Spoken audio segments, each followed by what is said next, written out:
people here now, and I see there's more. I see there's more people trickling in.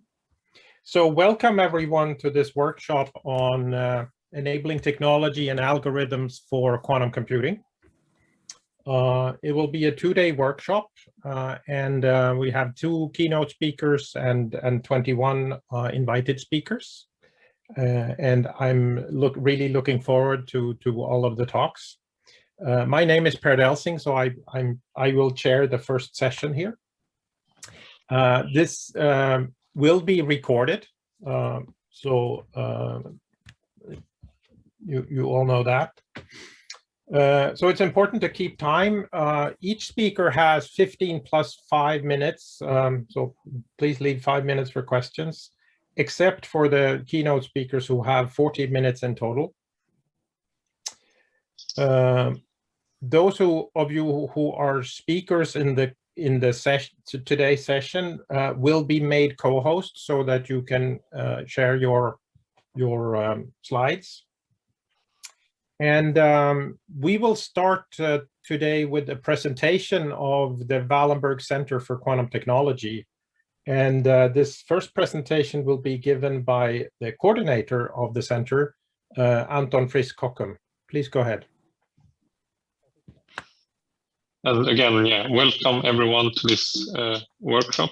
I'm really excited about the program we have for these 2 days. You can see the first day here. So here today is perhaps more a focus towards continuous variables and tomorrow more discrete variables. But we have a plethora of different topics we will cover. And I think in addition to what Per said, there will be breaks here in between the sessions. So there's a break at 3:40, a 20-minute break. And then we have a longer break here in 3 hours, a 1-hour break. If people want to get dinner or lunch, depending on your time zone. All right, so I'm going to give just a brief overview of the Wallenberg Center for Quantum Technology. This is a Swedish center with 2 main goals: to build a broad competence base in Sweden for quantum technology, and to build a quantum computer based on superconducting circuits. And to do this, the center has 2 parts. There's a core project on the quantum computing, and then there is an excellence program in each of the areas of quantum technology. So quantum computing and simulation, quantum sensing, and quantum communication.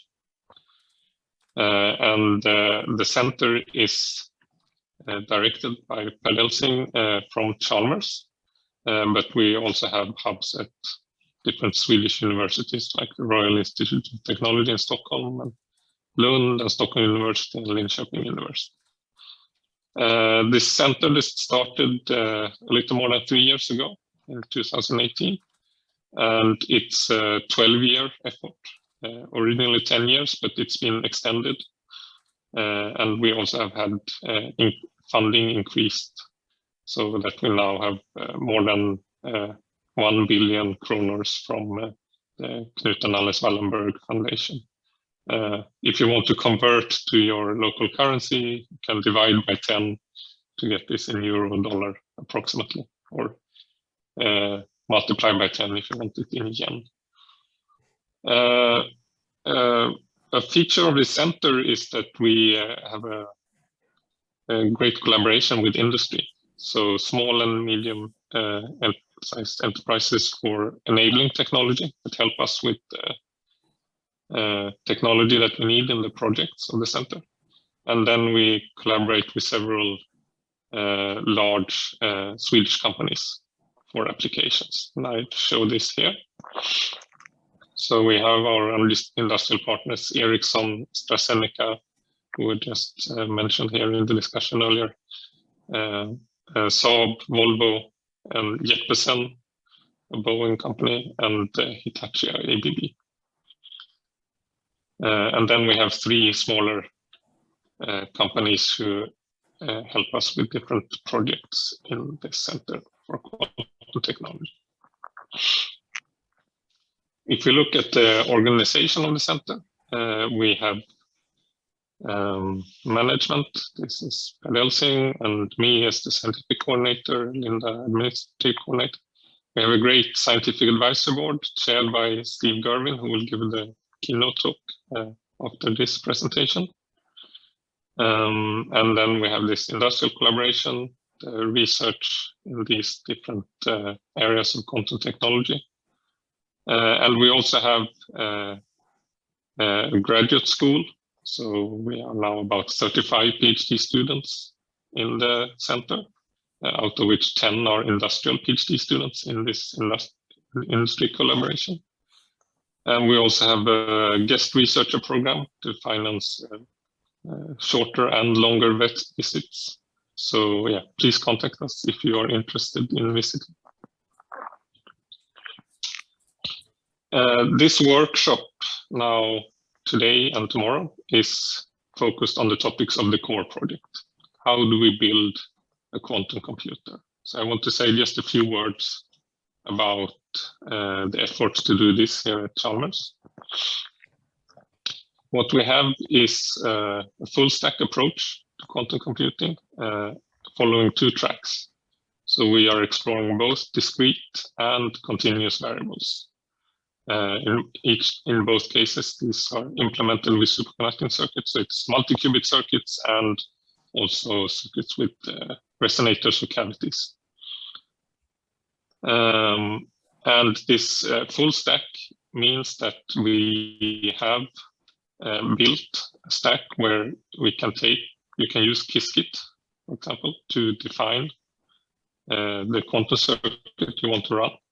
And we can take that and convert it then into pulses for the control electronics to control our qubits and then get the results back.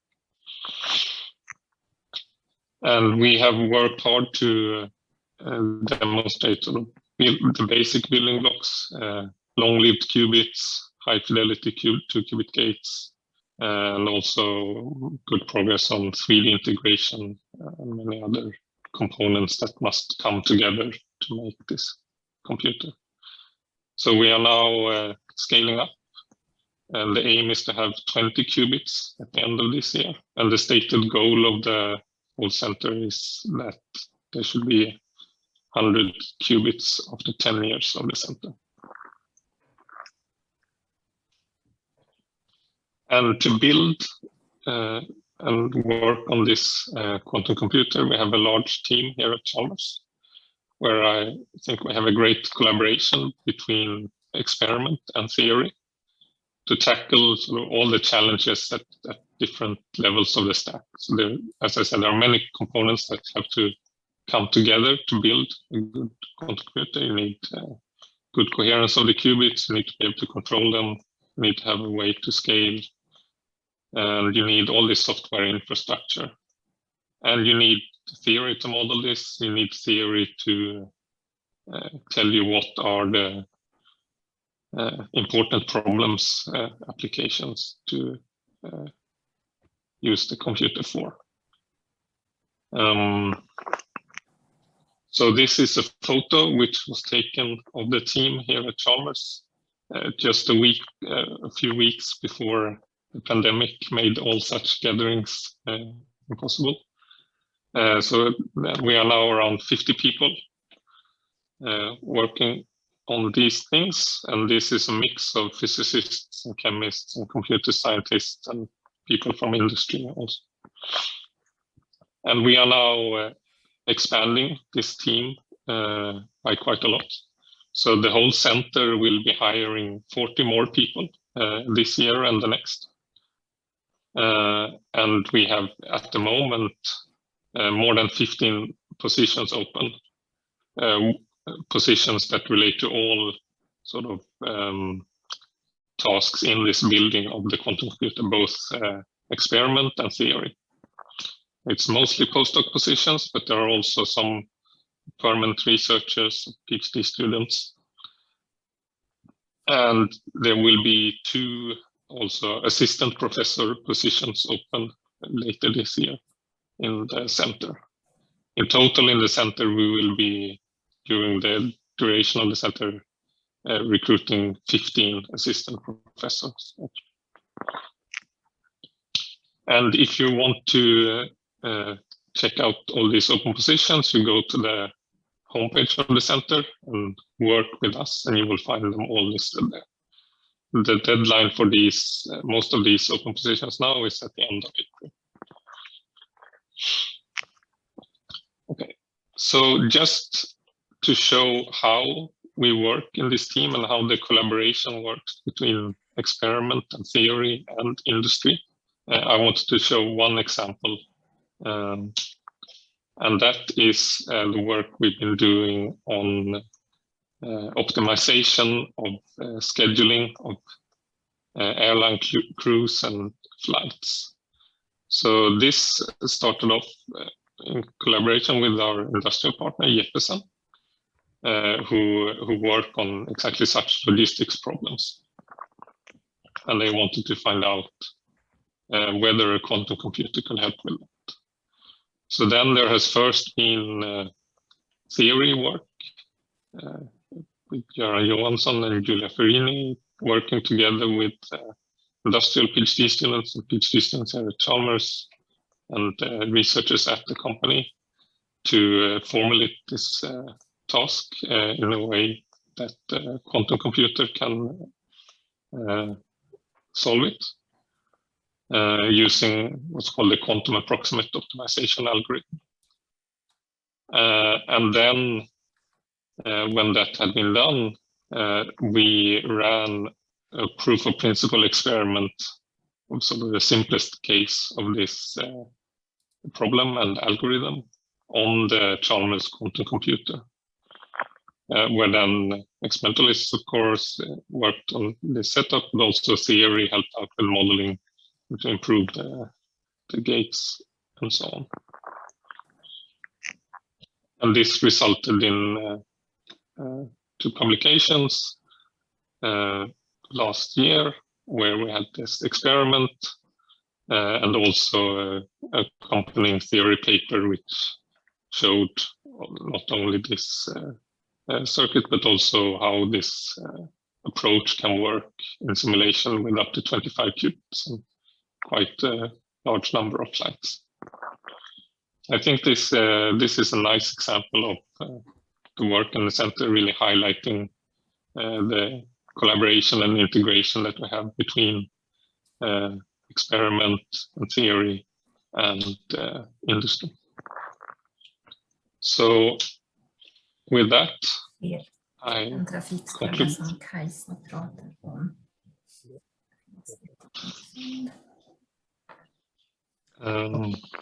Okay, thank you very much, Anton. Do we have any questions for Anton?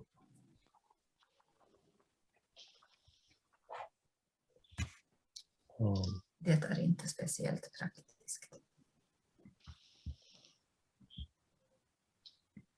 I see no hands in the chat, please. So you can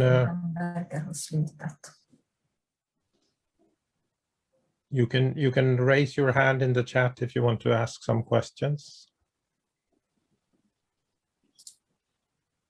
Okay, I see no questions, so I think we go on to the next talk. So that will be the, yes. I think we do have a question from Wendy Britheno.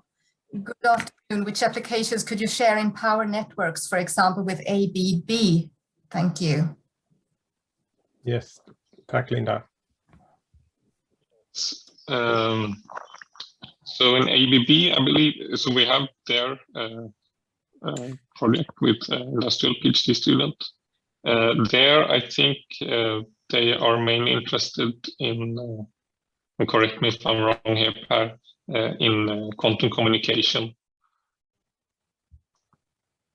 Yes, that's, so it's essentially internet security between power stations, which is their main interest.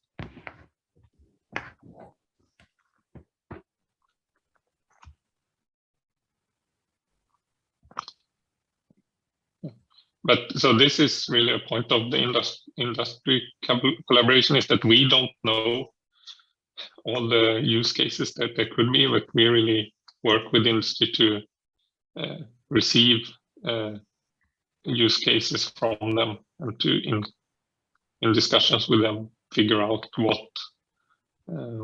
what quantum technology can be used for.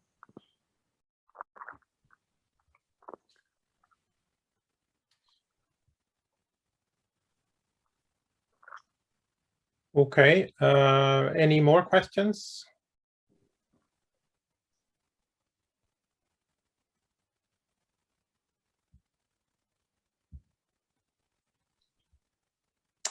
That seems to not be the case. So we thank Anton, and we go on to the keynote talk by Steve Girvin. So I want to thank Steve for coming here and giving this talk. Steve is the chairman of our scientific advisory board, and we're very happy to have you here, and we look forward to listening to your talk. So we'll see if you can share your screen.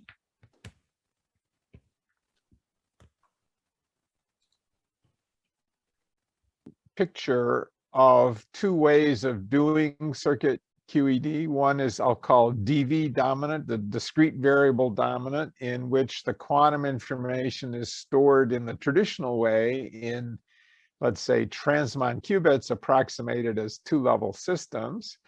And they're coupled together by bosonic modes or virtual exchange of microwave photons through these quantum buses that are relatively passive.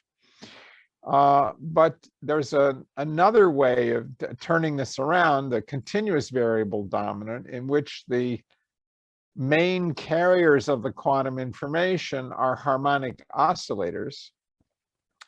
But because you cannot fully control the quantum states of a harmonic oscillator, since all the transition frequencies are the same, you must have something anharmonic to control it. And so the thing that traditionally was the qubit, let's say the transmon, now becomes a secondary object which helps control the quantum states of the oscillators. So it's kind of the two pictures are kind of dual to each other.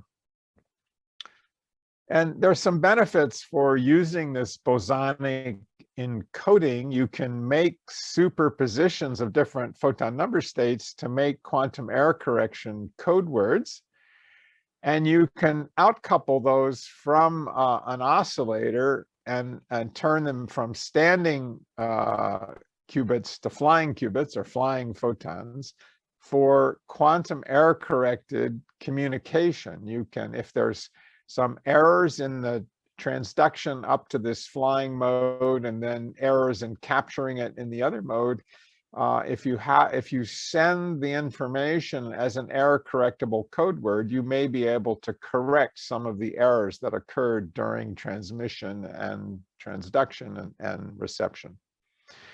And this could be done at microwave to microwave, or you could imagine for longer distance connections among modules or long distance quantum communication, you might want a hybrid system that can transduce between microwave frequencies where you can do fairly sophisticated quantum operations up to telecom wavelengths where you cannot do sophisticated operations, but you can travel a long way through optical fiber.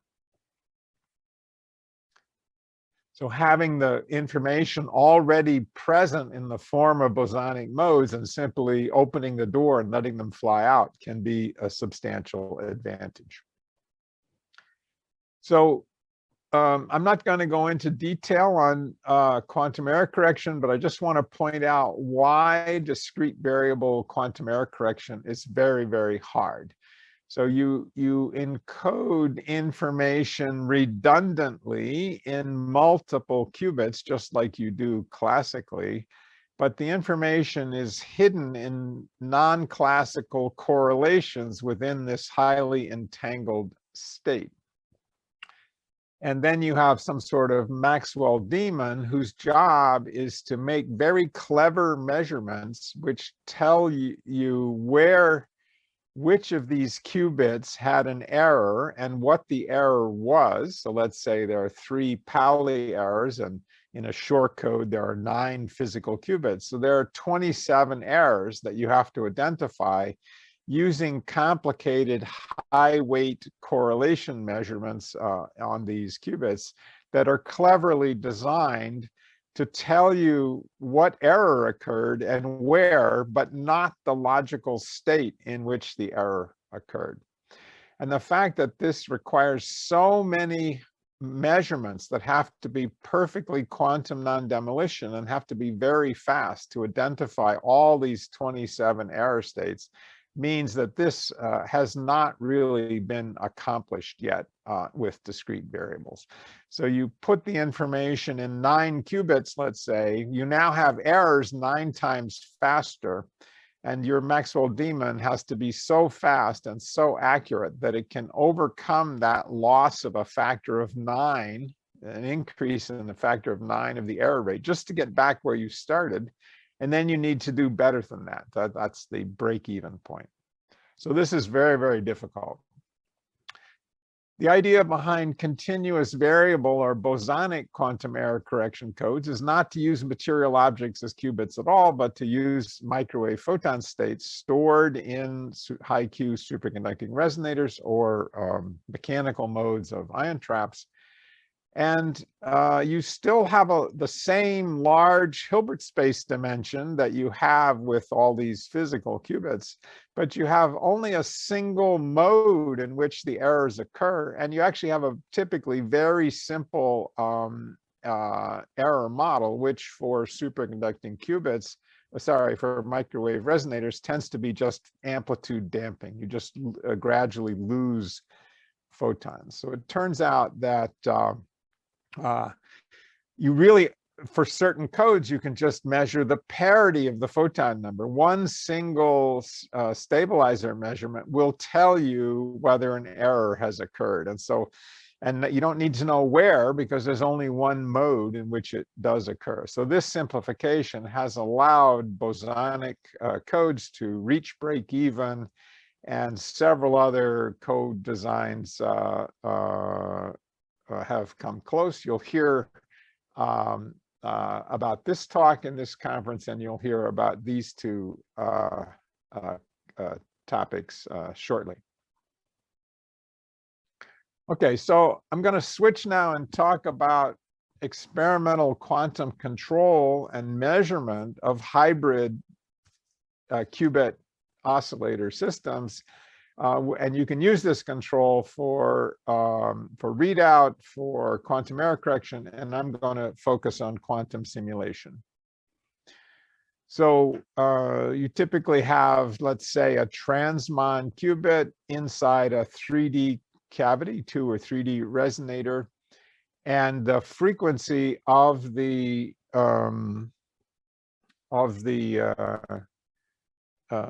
transmon is different than that of the cavity.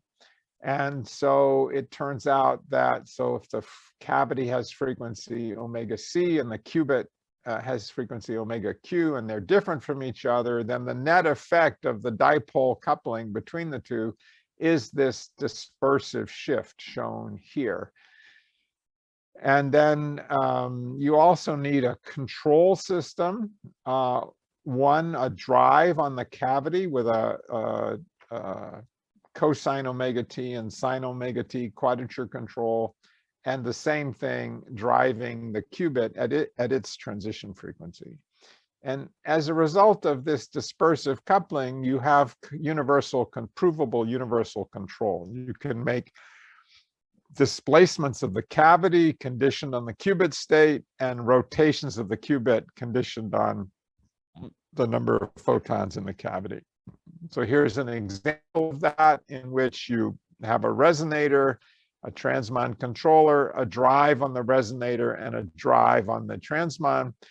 And by numerically predetermined, optimized pulses applied to each, you can take the cavity from Fox state 0, the vacuum state, to Fox state 6.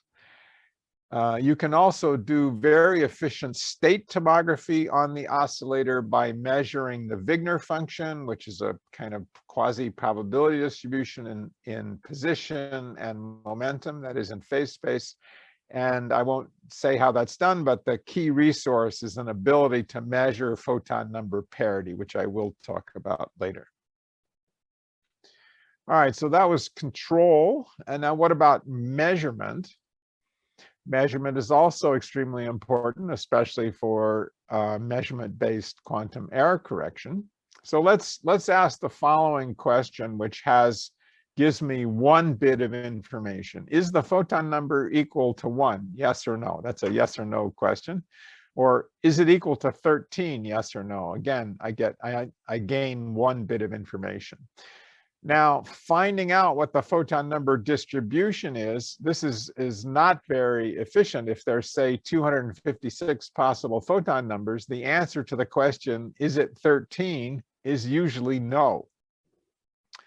And so, but this is inefficient sampling or requires large query complexity. You have to ask, is it 1, is it 2, is it 3? Is it n? But let's start with that and see how would we do that. Well, the way you do that is you have a cavity, you have an ancilla, and you're going to map the answer to this question onto the ancilla with a unitary u sub m of pi, which rotates the qubit through angle pi. It flips the qubit if and only if the photon number in the cavity is exactly m. This is a projector onto the cavity state. So you start with a qubit in 0, you do the controlled unitary. If the qubit flips, then the state of the cavity has collapsed to having m photons. If this doesn't flip, the cavity state has collapsed to what it was before, except the amplitude for m photons has now gone away. So it's a peculiar kind of collapse. How do I do this unitary? Well, if I use this dispersive coupling, I see that the transition frequency of the qubit has a light shift of 2 chi every time I increase the cavity photon number by 1. And so the spectrum of the qubit is a series of sharp peaks. And the frequency of transition of the qubit tells us how many photons are in the cavity. So if I apply a pi pulse to the qubit at this frequency, it will be on resonance and flip the qubit if and only if the photon number is exactly 1. So it will execute this unitary. I could do something more complicated. I could ask, is the photon number equal to either 1 or 3? I don't know which, I don't care which, but if it's either 1 or 3, flip the qubit. That's still a 1-bit answer. And I do that by applying 2 tones, 1 at this frequency and 1 at this frequency. And in general, I can do I can measure an arbitrary binary valued function of the photon number. That is, I can have select a set of photon numbers using this binary valued vector where the components are 0s and 1s to pick out a combination of photon numbers, any one of which can flip the qubit. So this is a powerful resource. I can do the following experiment. I can do a binary search to find the photon number. And this turns out to be very efficient. It's similar to phase estimation, but actually it's simpler because there's no feed forward required, and it's easy to obtain the most significant bits first. So how does it work? So I use this trick. I apply so these are photon numbers, 0, 1, 2, 3, 4, up to 16 or something here. And I'm going to flip the qubit by the pulses I send, if and only if the photon number is in the upper half of the range I'm searching. And then I measure. but it's a Q&D measurement. I can keep going. I've partially collapsed the cavity state. I now know the photon number is either in the upper half or the lower half of the range. Let's say the upper half, so the qubit flipped. Then I apply this binary function, which tells me, am I in the upper half or the lower half of the narrowed down range resulting from the first measurement, and so on down to the last operation, which simply measures the parity bit of the photon number. So this is a one-shot measurement. I just use the state once, and it relies on these being quantum non-demolition operations, and it executes the Walsh-Hadamard transform of the photon number distribution. And I can work out the binary digits in the measured photon number. So I get a result every time. If I ask the question, is the photon number 13? Most of the time the answer is no. But with this method, I get a result every time that says there are the binary digits in the photon number in the cavity are the following four numbers. And you work out the binary digits from these measurement numbers by just seeing whether this measurement result is the same or different than that one, and so forth. That's what these additions mod 2 do for you. And the beauty of this is that the circuit cost, if I have n max photons in my range of photons that I'm allowing, the circuit depth is only log of n max. So this is true boson sampling. It's exponentially more efficient than asking, is the photon number 0? Is it 1? Is it 2? Is it 3? Which you could do with this circuit, but it would be exponentially deeper. Okay. All right, so we want to use this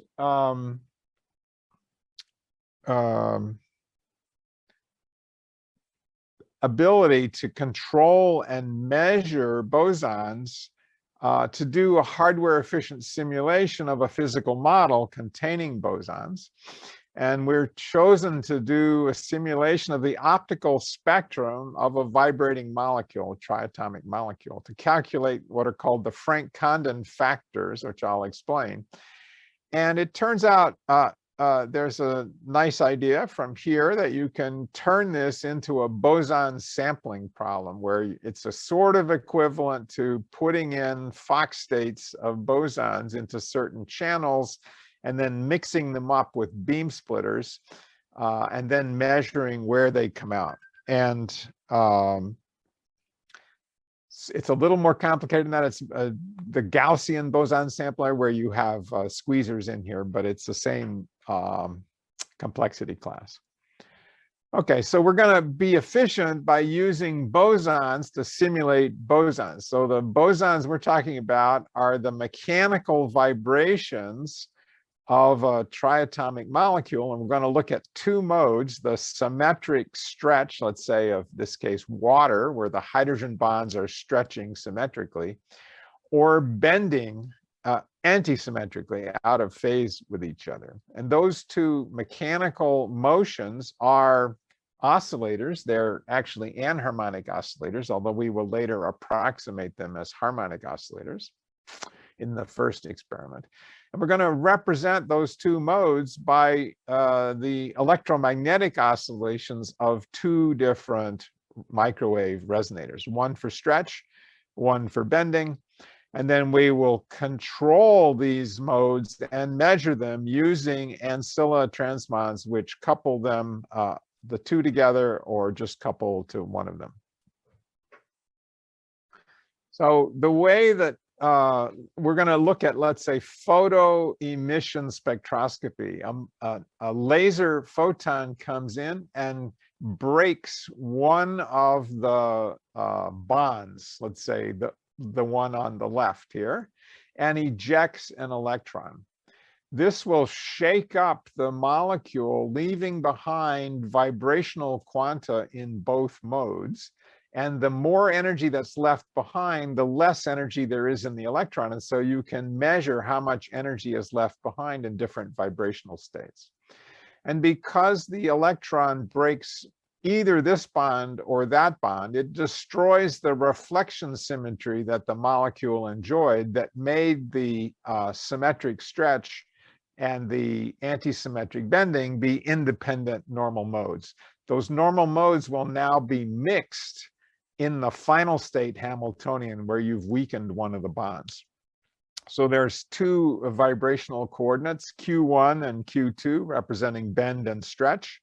The nuclei are moving in some adiabatic potential determined by how the electron energies, bond energies vary with nuclear position. The system starts out in some eigenstate of that mechanical vibration. You suddenly change the Hamiltonian to a new potential energy surface, which is different than the old one and even rotated among the two modes. And you end up projected onto different levels of excitation here. And the probability of ending up in different excited states determines the spectrum. And those probabilities are called the Frank-Condon factors. So in the first generation experiment done by Chris Wang and others in the Sholkoff lab, we got the potential energy surface from solving the fermionic problem, the chemical bonds, on a classical computer. We approximated those surfaces as quadratic, so we would have a simplification of a harmonic oscillator. But we allow for the original surface which is in which the normal modes are have these symmetries. We allow the excited state potential energy surface to be rotated to a different angle and have different spring constants between them. And then the sudden ejection of the electron means that what we want to do is map the eigenstates of this onto the eigenstates of the new Hamiltonian using a unitary transformation that the chemists call the Doctoroff transformation. So here is the circuit that does that. We have two cavities, Alice and Bob. We have three ancillas. We initialize everything to the ground state. Then we prepare some non-Gaussian state in like Fock states in the two modes, some stretch and bending. We carry out the unitary transformation to the new basis. And then the end result of that is supposed to be that all three transmons end up in the ground state, but about 5 or 10% of the time there's an error in which they do not. So we treat that as an error flag, and we verify that they are in the ground state. If they're not, we reject the run. Then we measure the photon numbers in the two cavities, and that is a proxy for the number of vibrational quanta left behind in each mode. So this, how does this unitary work? Well, it turns out you have to get the change from one potential energy surface to the other. You have to squeeze the first cavity, apply a squeezing transformation to the second one, then turn on a beam splitter, which coherently mixes them. It mixes the two normal modes, then two more squeezing transformations, and then you have to displace each cavity because the potential energy surfaces may be displaced from each other. Then we make the number resolving measurement at the end and see what we have. So here is a simulation of photoionization of water starting in the ground vibrational state. And the frequencies of the modes are known, so the locations of these spectral lines are known. It's only the height which we're trying to fit. The black lines are the ideal spectrum. The purple lines are this highly accurate but exponentially slow single bit sampling. You asked the question, is the number of photons in Alice equal to 3 and in Bob equal to 7? Then the red data points, which are slightly less accurate but exponentially faster, are this binary search method. And so how do you define fidelity when you're trying to reproduce a probability distribution? Well, one way is the L1 norm distance between the exact and experimental level distribution. So I corresponds to the number of bosons in one mode, and J the number of bosons in the other, and P is the experimental value, and Q is the theoretical value. And you see the L1 norm infidelity is 5 or 15%, depending on the sampling method.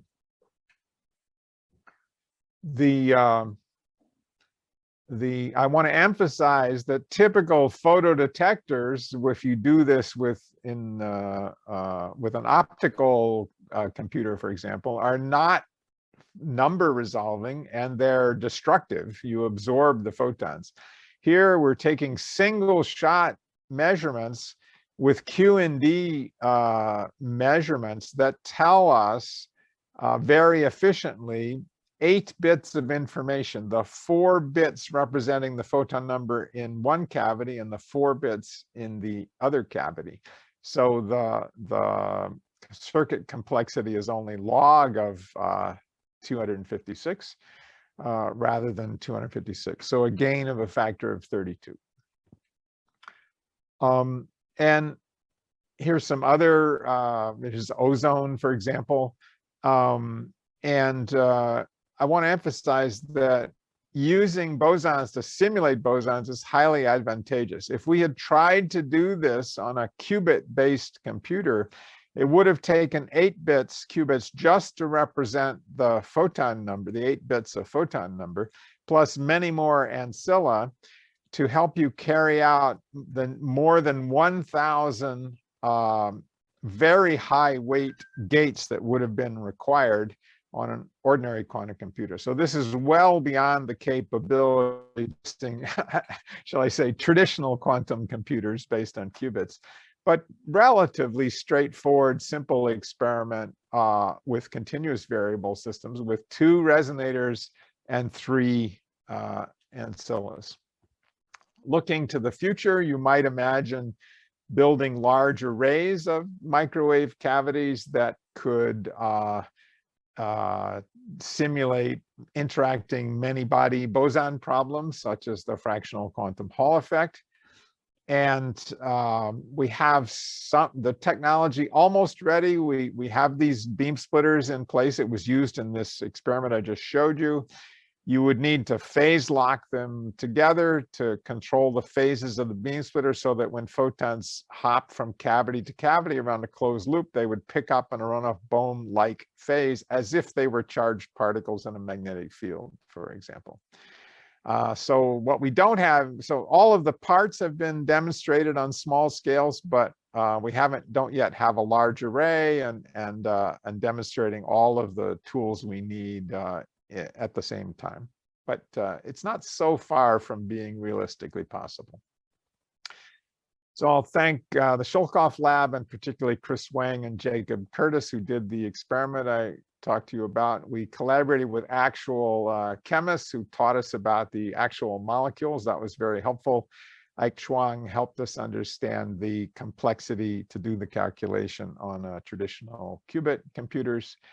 And you'll be hearing soon about some quantum error correction work from the Deveroy lab. So I thank my friends there also for the opportunity to interact with them. I'll stop there and take questions. Thanks. So thank you very much, Steve. Excellent. You also kept time, which I appreciate. So there's plenty of time for questions then. So maybe while people gear up, I can start to ask a question. Sure. So you said that it's efficient to simulate bosons with bosons, and then in the next slide you show that you can essentially make fermions out of the bosons by putting charge on them. Will that be efficient as well, or is there some sort of mapping that you? Would So, that be well, better for the- done on a classical quantum computer? If you Yeah, so for the fractional quantum Hall effect, I was proposing to make it the fractional quantum Hall effect for bosons, for which there's a Laughlin wave function, but they pick up phases as they go around plaquettes. Now you can also, with more, as you know, pick up phases that depend on whether you've traded places with other bosons and make them think they're fermions. That's more complicated, but it's not especially more complicated than what you have to do with to turn qubits into fermions with Jordan-Wigner transformation. So I am playing a little bit with representing fermions moving around on a lattice using the states of harmonic oscillators, which sounds a little strange, but in principle, if you have universal control, you can build in all the minus signs that you're supposed to have. But you know, I don't think it will scale well for the same reason that doing it with qubits is also very hard. okay? Thanks. More questions for Steve.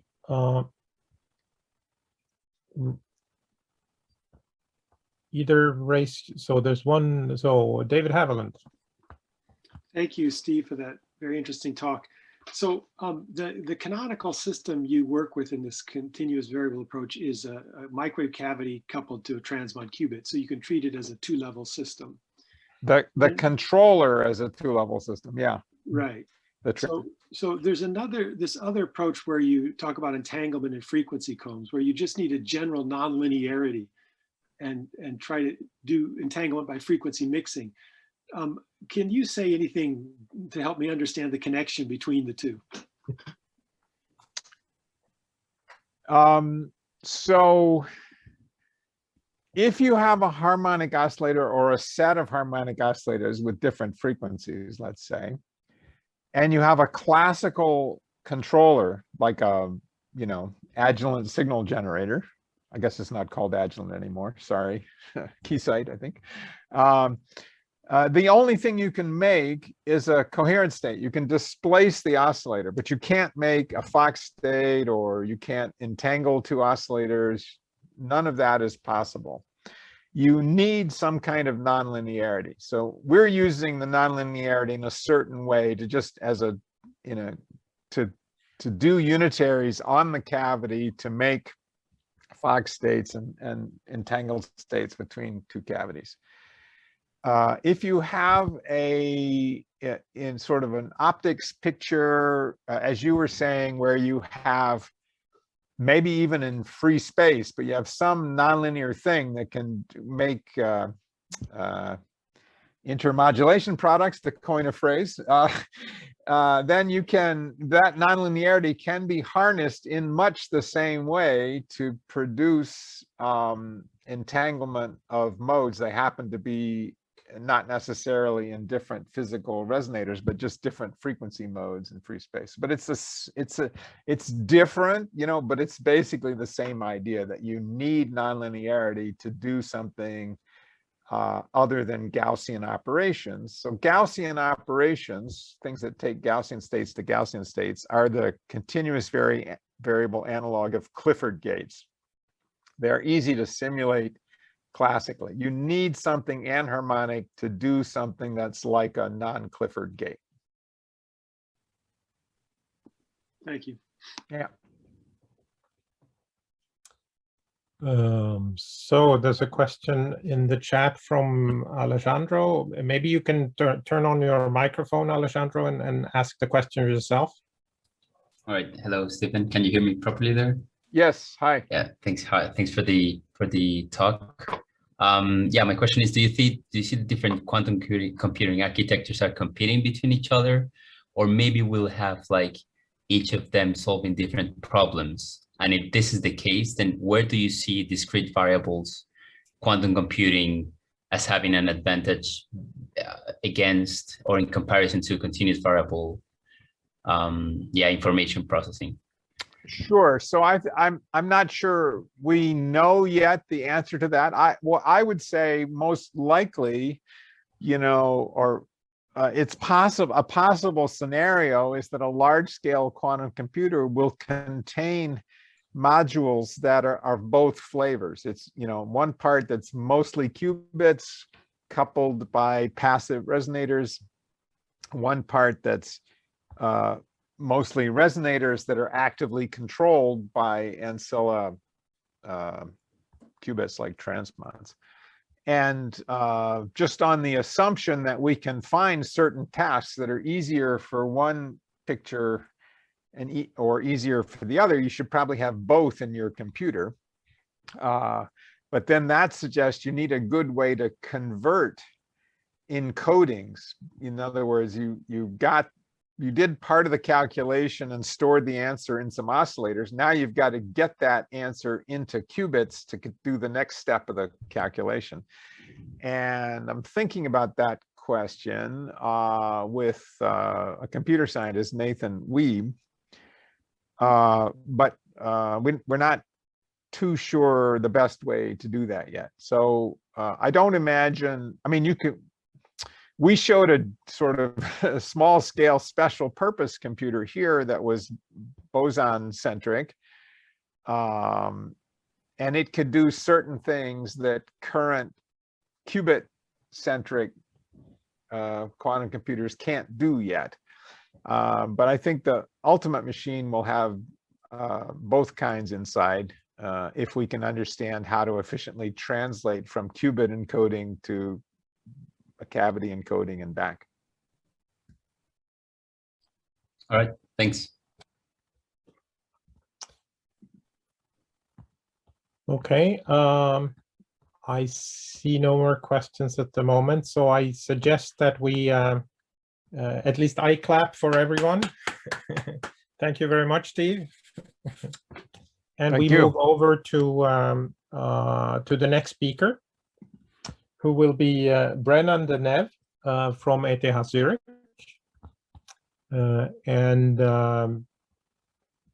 Please share your screen. So he's going to talk about error correction of logical grid state qubit by dissipative pumping. So please go ahead.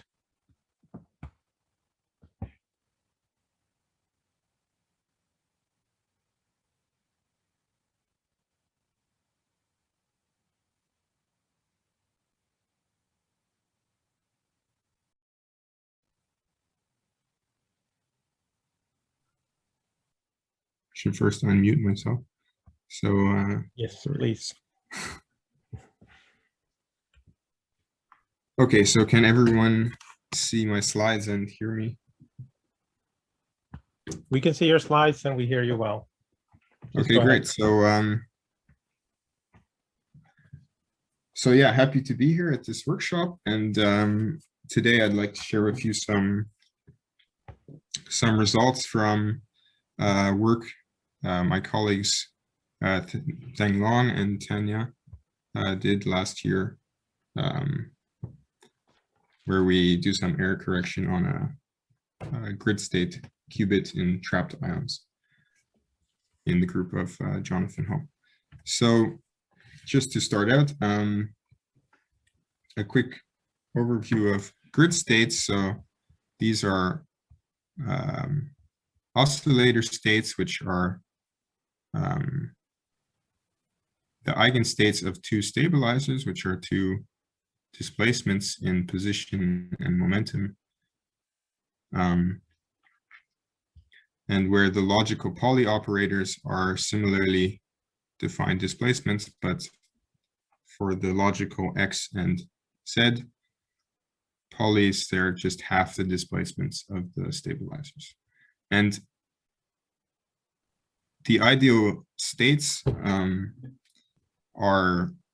can be viewed in phase space, like in position and momentum, as in terms of the Wigner function, where they're described by essentially delta functions, which are separated by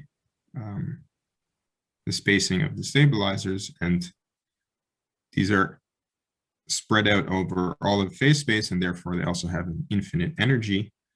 And so, of course, experimentally, we're then interested in some similar states for error correction, but we cannot realize these ideal states. So experimentally, we have some finite energy states, which have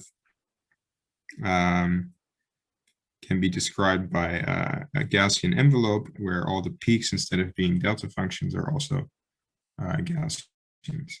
And here is just an image of a Wigner function, which matches roughly the states that we produced in the experiment, which I'll be discussing towards the end of the talk.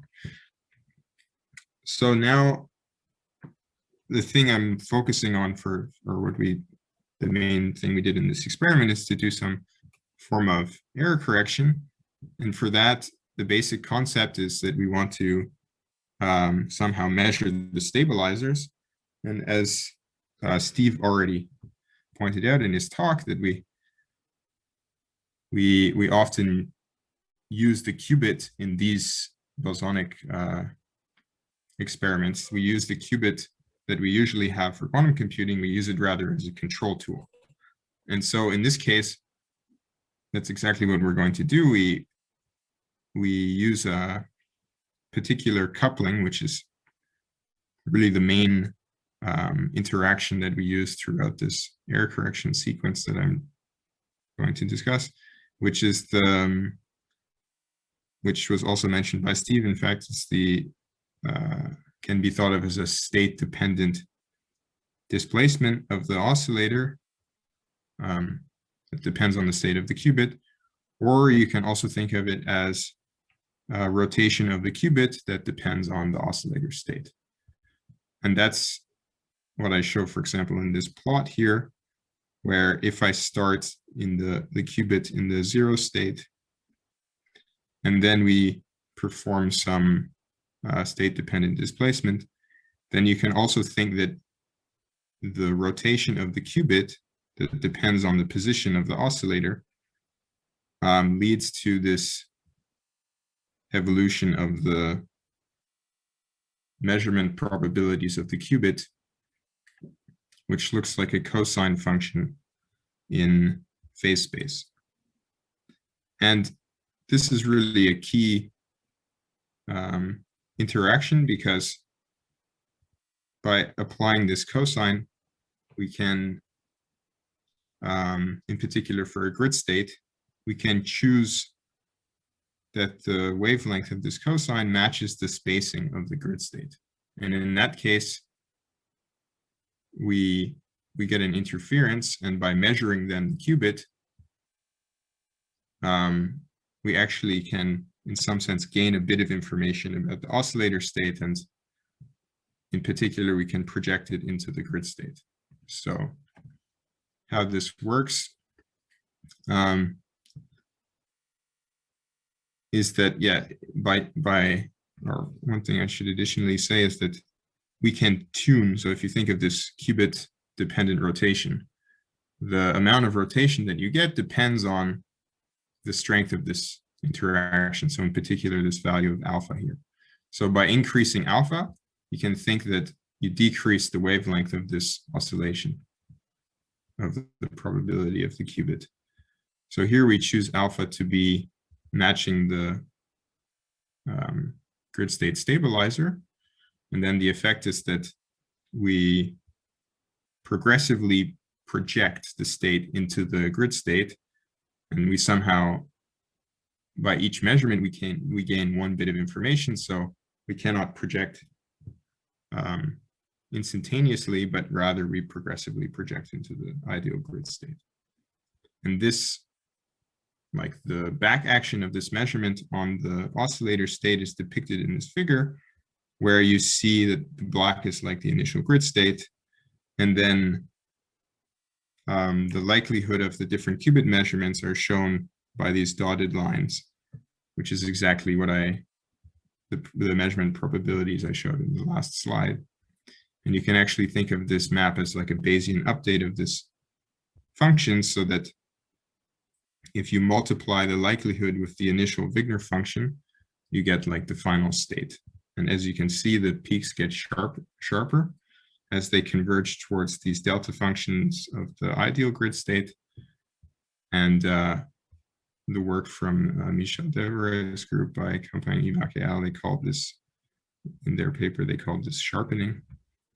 And another back action of this measurement is that the state actually gets displaced away from the origin of the phase space. So we also need to do some feedback to set it back to the center.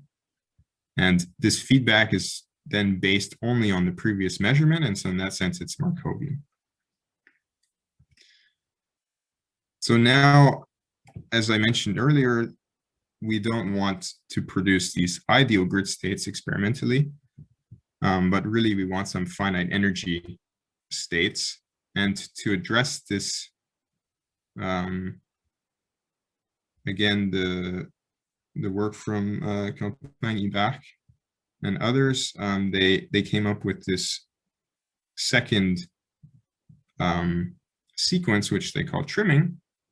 And it's qualitatively very similar to the sharpening. But as I mentioned earlier, by changing the magnitude of this displacement, we can change the wavelength of this cosine likelihood function of the qubit measurement. And by doing that, we can then just do a weaker or lower magnitude displacement. And that essentially gives us this very broad cosine, which has the effect of trimming the envelope of the state. So they call this trimming. And then if we combine these two steps, we can now perform a sequence which progressively projects the state into a finite energy grid state. And here you would have to repeat both of these steps in position, and then you do it again in momentum. So now we were interested to do something similar for trapped ions, but one challenge for us was that to do this Markovian feedback, we have to perform a measurement. And in our case, our measurement depends on scattering many photons on our ion. And in that case, we actually destroy the grid state. So we looked for an alternative sequence that would allow us to somehow do this. And what we came up with was that we can replace this measurement followed by classical feedback by doing an additional displacement and then resetting our spin. So we just reset the spin to the 0 state. And experimentally for us, this only scatters 1 or 2 photons. So this essentially makes this error correction sequence possible for us. And the reason that you cannot always make this replacement, but the reason that it works in this case is because really after the full round is complete, independent of what measurement you got, you should have roughly the same grid state. And so in that sense, after the feedback, then the measurement result doesn't give you much information. And in that sense, this sequence can work without actually knowing what the measurement result was. And so that was one change that we made to the sequence. And another thing that we were interested in is the possibility of maybe combining the sharpening and trimming into a single step. Because if you think about the sharpening, you project your state towards an ideal grid state, and you have the undesired effect that the envelope increases. And then the trimming step then compensates for this by decreasing the envelope. But then you have kind of an alternating sequence of steps where you increase the envelope and then decrease the envelope. And we thought maybe there's a more efficient way to do this where you don't have like 2 steps kind of counteracting each other. So if we go back and think about the sharpening sequence, the effect of this in as I showed before in position, is to sharpen these peaks. And if we look at the same state in the momentum phase space distribution, then what we see is that we split the state into two wave packets that are entangled with different spin states. And this, of course, also increases the envelope. And the insight that we had is to then proceed the original sequence, which is this, with an additional state-dependent, spin-dependent displacement, which has the purpose of pre-rotating the spin states. So, as I said, this interaction can be thought of as a rotation on the qubit, which depends on the position or momentum of the oscillator. In this case, it depends on the momentum because we've changed the displacement axis. Like this is a real displacement versus imaginary here. And so what it does is that it rotates the spin around the y-axis of the Bloch sphere, dependent on the momentum. So the higher the momentum is, or the further away you are from the phase space origin in momentum, then the more rotation you get. And if you rotate around the y-axis, then you essentially get a bias in the plus and minus x states of the qubit. So this then does a displacement which splits wave packets, which are in, you can think, which are the eigenstates of poly X on the qubit. And so rather than, as before, splitting into these two wave packets like this, now we have that there's, because of this bias, the states that are furthest away from the origin get pushed. They have a large amplitude in the superposition to be pushed towards the origin and a very low amplitude to be pushed away. So the overall effect is that essentially the envelope gets constricted, and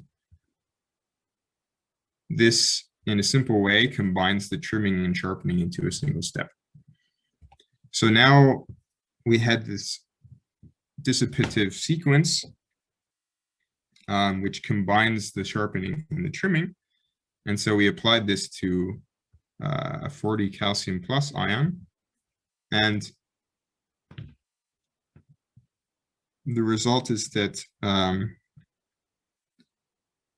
the main results were that this converges quite quickly, as you can see. So after only 3 cycles, which is essentially 1 sharpen in Q and 1 sharpen in P, as a single cycle, and after 3 cycles, we converge into the manifold of the grid state, and we can keep the states there essentially indefinitely by just repeating this sequence.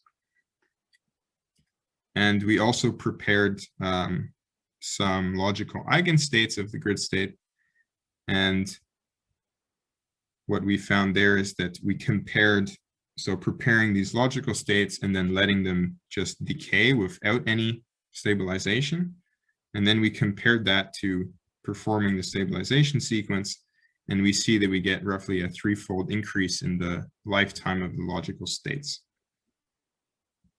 So this does not yet break even, as Steve mentioned, but this is already a really nice improvement. So to summarize, we modified the sequence from what the Devereux group did in their experiment to do a dissipative sequence that also combines the sharpening and trimming steps.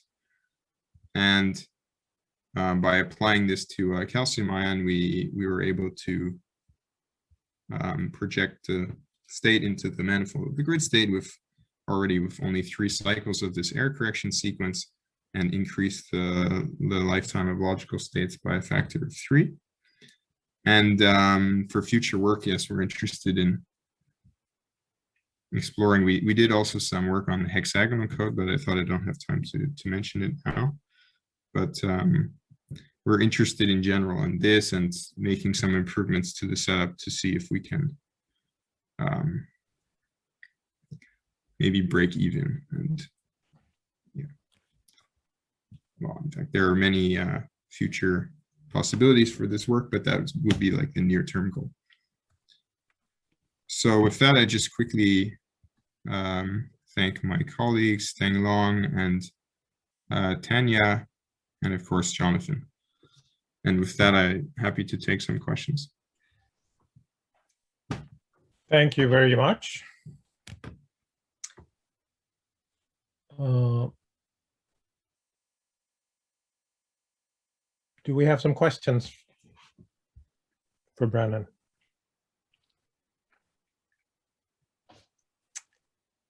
So it looks like maybe Steve. You're muted, Steve. Yeah, thanks. What do you see as the key improvements you would need to do to reach break even? This is this is a hard problem. We have sure. each other's sympathy, I think. Yeah. So of course, it's something we're very interested in, and recently we've been doing a lot of simulations to try and understand how we might do this. I think at the moment I cannot say any clear path that will lead us there soon. But certainly one thing that we're interested in is, I mean, this repump, as I mentioned, still gives us like 1 or 2 photons of recoil. And so one thing we can certainly improve is to reduce the recoil from this repump step. There are possible ways of doing this by changing how we do the repump in the calcium ion. And then another possibility, but that might be more of a long-term thing, is, for example, you could try to emit these photons into a cavity, which would force them to go into the cavity mode, and then you could, for example, align the cavity mode to be perpendicular to the oscillator mode, so that there would essentially be no recoil there. But of course, that's also a hard experiment, so it's hard to say exactly. Yeah, thanks. We could do that.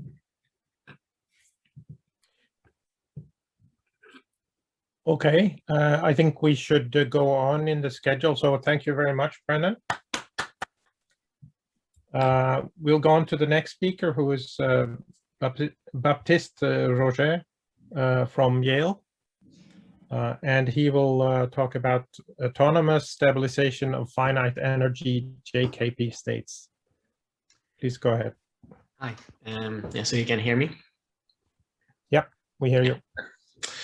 Yeah, so thank you for the introduction. I'm going to talk about a very similar topic to what you just heard about. But yeah, so this is work done in collaboration with Shweta Singh, a graduate student here at Yale, and supervisor Steve, which you've heard this morning. Okay, so maybe the big picture here, one approach to quantum computing is to use physical two-level systems or effective two-level systems such as transpond qubits or trapped ions. Another alternative approach, which is very interesting, is to use oscillators, for example, microwave cavities or motion of trapped ions.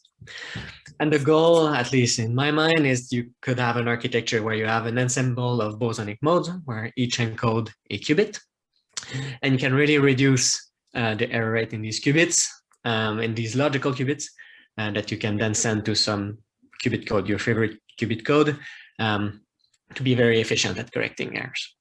And so in this talk, I'll just be talking about encoding one qubit, a logical qubit in an oscillator. And we'll use for this an Ancilla qubit. So I'll be talking about the one particular bosonic code. I'll be talking about the GKP code.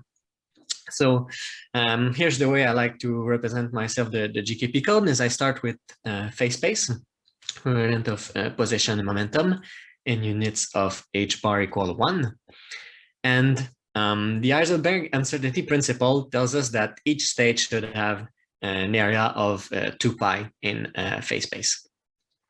So one way to build the qubit code is to say, well, what if we just tile the whole phase space? So if we choose a unit cell of 4 pi, we can place both the 0 and 1 code space. And then to fully use the infinite spaces, we can just tile phase space. And so, of course, that tells us now a little bit more information about these code words, because a lattice is invariant by translation. And so one way to understand the GKP code word is just their eigenstates of these translation operators in X or P. With this picture, we already have two nice properties. So first, we can see that the logical operator is now given, the X logical operator is given by translation by alpha lattice constant, which maps the blue to the red. And we could have defined the code words differently in this unit cell, for example, horizontal rectangles, and we would have would get the plus and minus code words. And so the Z operator is just translation by alpha lattice constant in the other direction. In this picture, we also see clearly why we have this modular, this grid, this picket fence structure. And the code words of the GKP code are exactly given by superposition of peaks like this. Okay, so how do we do error correction for these code words? So the standard approach is to measure displacements. And so, for example, the code words are given by these superposition of direct peaks, ideal code words. And so we can define bins along around each peak that we identify with the logical state. And so by measuring the position of the state within the bin without having information about which bin information, we can exactly correct by just doing the reverse displacement. And this is the exact same problem as measuring X modulo square root of pi, which is the lattice constant here of the bin. Of course, that's a perfectly valid approach, but it's a bit hard to realize. So a different approach, which I'll show how to realize, is to do error correction via dissipation engineering. So engineering some kind of force that brings automatically the state towards the center of each bin. And here's crucial that this flow in phase space, this force does not discriminate between each bin. Okay, so I'll come back to this, but I just want to say a few words about finite energy code, GKP code words. So up until now, I've described ideal code words, which are superposition of infinitely squeezed states. And these are not normalized, they're not physical states. And so how to build physical states out of these? One way is to define an envelope operator, which applies a Gaussian filter in phase space. And so it reduces the amplitude of large Fock states. The effect of this operator is that now, instead of having infinitely sharp peaks, we have some finite width Gaussian for each peak. And as long as this width is much smaller than the distance between two peaks, everything is fine. But this one issue with this picture is that now these states are not exact plus one eigenstate of the translation operators. And so that if I displace this grid by one lattice constant, the grid will be mapped to itself, but the envelope will not. So this whole envelope here will be shifted by some amount. And that's a problem because now we have a discrepancy between the stabilizers of the code and the code words. And so to solve this, what we consider is now these finite energy, what we call these finite energy stabilizers, which are related to the ideal stabilizers through similarity transformation. So we just sandwich the stabilizer between the envelope and the inverse envelope. And interestingly, we can exactly compute what's this operator. And if you just take a small data expansion to ease make it easier on the eyes, we get this formula here. And what's really interesting is what appears here is an operator that we know what it is. That's exactly the squeezed A operator. So you should just take the standard annihilation operator, apply a squeezing transformation to it, and get this operator. And so what that means in turn is that eigenstate of the finite energy stabilizers will be eigenstate of these finitely squeezed states. And so that's a nice connection that we found out, and that will help us in what will follow. In particular, this will tell us a bit more information how to design this dissipation such that we can cool to the GKP ground state. In particular, what we consider is that now we take this finite energy stabilizer, and we know that the code words are +1 eigenstate of that operator. So we take the logarithm of that operator and we just plug it into some dissipator, because we know that dissipators will cool a system towards the 0 eigenspace of what's in the middle. And so here, if you're in the +1 eigenstate of some operator, we'll be in the 0 eigenspace of its logarithm, because log of 1 is 0. One complication is that now, because the complex logarithm is multi-valued, there's some modularity here to the x operator. But nonetheless, we can plot what's the effect of that dissipator here, and we can show it as a flow in phase space that I'm showing here on the right. And we see that if I start at some point in phase space, I'll decay to some multiple value of integer value of square root of pi, and some force also that brings me back in P, so it's not modular in P, and that means that I'll just have some finite squeezing.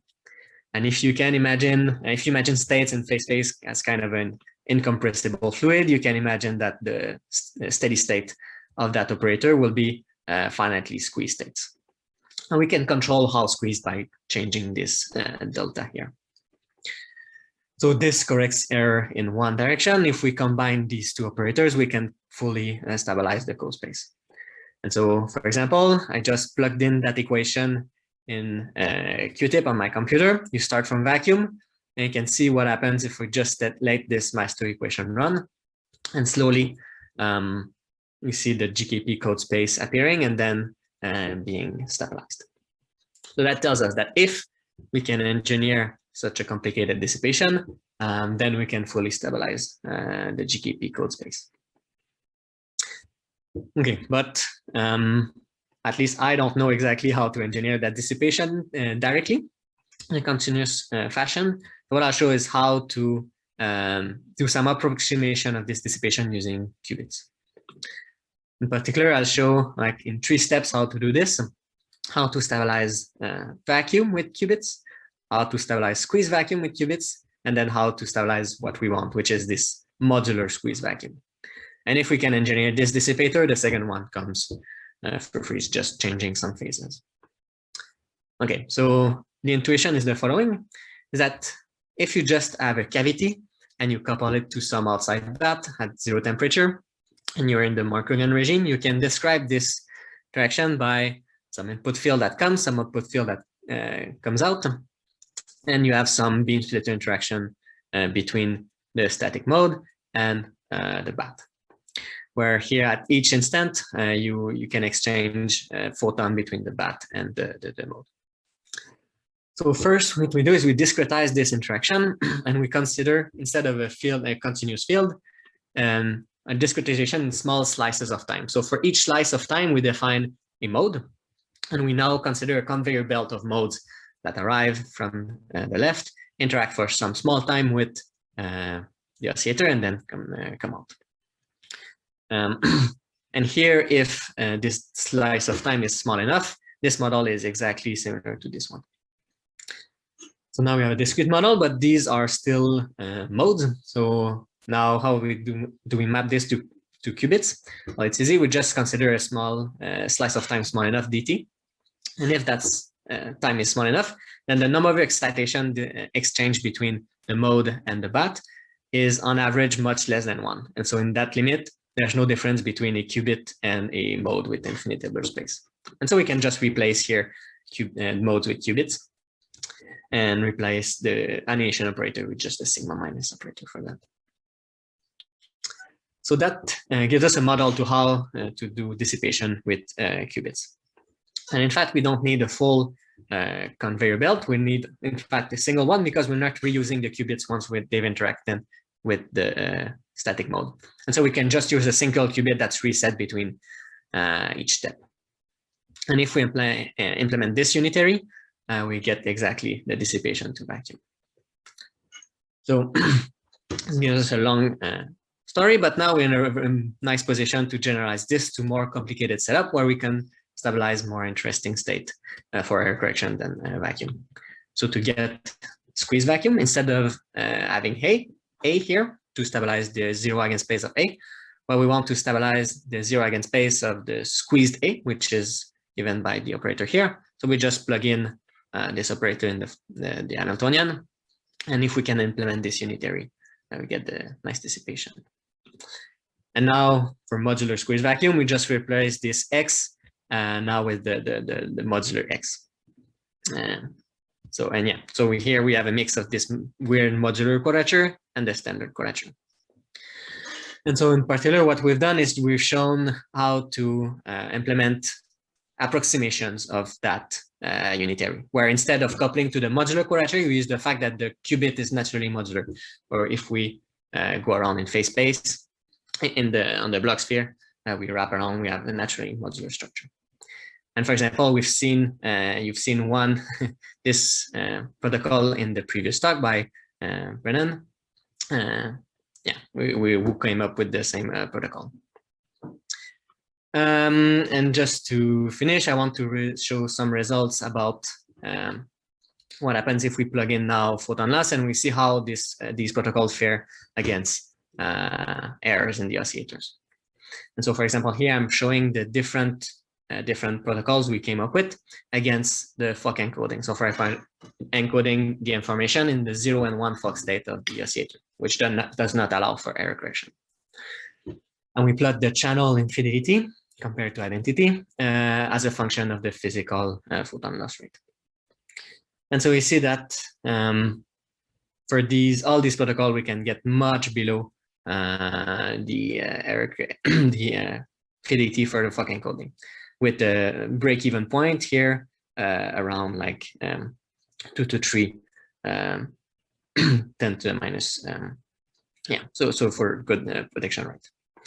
And what we think is that this is very promising, because if you think, for example, that these circuits would have a repetition rate of a microsecond, then with a cavity of 1 millisecond would be around here. So for very low error rate. In short, we've checked that this protocol is very robust to ancilla dephasing, but not so much to ancilla decay. So decay errors from the ancilla propagate in an unfavorable way to the code. And so that's one of the issues we want to tackle next.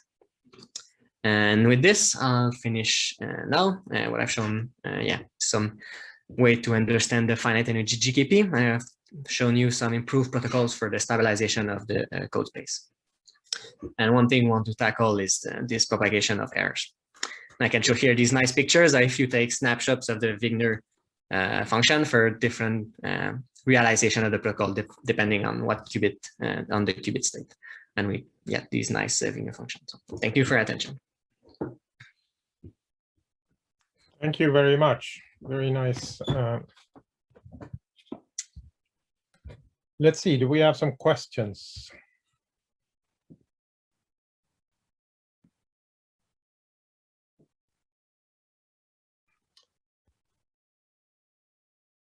Maybe I'll start. You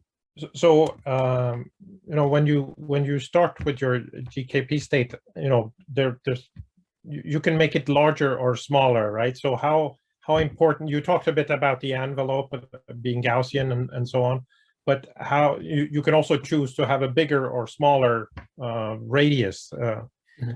So can you say a few things about how you choose that and what are the trade-offs? Yeah, thank you for the question. Yeah, so if the bigger your GKP, the smaller the width of each peak is. And so in some sense, each peak is separated a little bit more. So the larger your GKP, the more errors you can correct, or the larger displacement errors you can correct.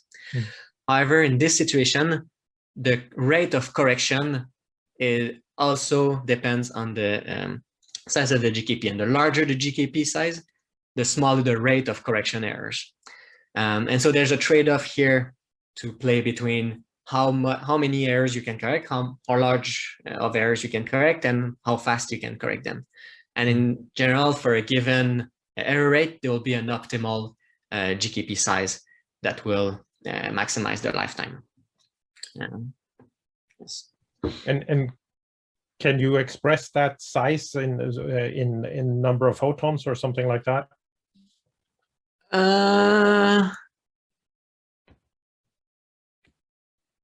I'm not sure there's that's a good question. I'm not sure there's a very neat equation that relates, for example, photon loss rate and optimal size. It's not so easy to derive. We've tried to come up with some numerical estimates, but it's not so clean. Yeah, I can maybe, if I go a bit further, you can see that for example, the rate of correction decrease. You can see that the break-even point decreases as you increase the size. Here, darker colors are larger sizes. And for example, just focusing on the orange one, see the break-even point. Yeah, so you need to kind of look at the what's the minimum you can have in all these slopes. Yeah. Okay, thanks. We have one more question from Kimin Chen. Hello, thank you very much for this very interesting talk. I have a question. So one slide I remember you mentioned if the delta T is small enough, you can replace the oscillating mode by a qubit mode. So I kind of didn't understand why. Is that because the mean photon number is small if delta T is small? Yeah, it's just, I mean, qubits you can see as a limit of very anharmonic oscillator, where if you can have 0, 1, and then the second level also has some very, very large anharmonicity that you can populate very much. And so if you only play in the 0 and 1 Fock states manifold, then there's no difference between a qubit and an oscillator. And that's what I mean. Yeah, so it's just limiting the photon number at much less than 1, or yeah, 1 maximum. Okay, thank you. Okay, so let's thank Baptiste again. And we are actually on time, and we now have time for a coffee break or whatever you want to do with the next 20 minutes. So we will reconvene at let's see, 4 o'clock. So see you then.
I think I'm the next speaker. Should I start sharing the screen? Yes, you can go ahead and share your screen. So. Thank you.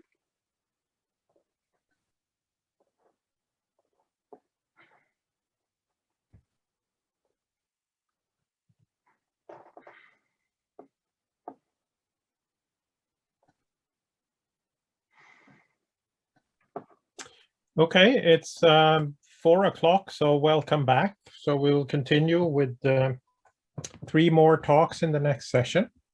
And the next speaker is Yoshiki Sunada from the University of Tokyo.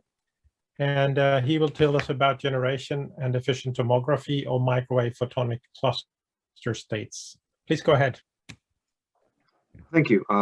So hello, I'm Yoshiki Sunada from the University of Tokyo.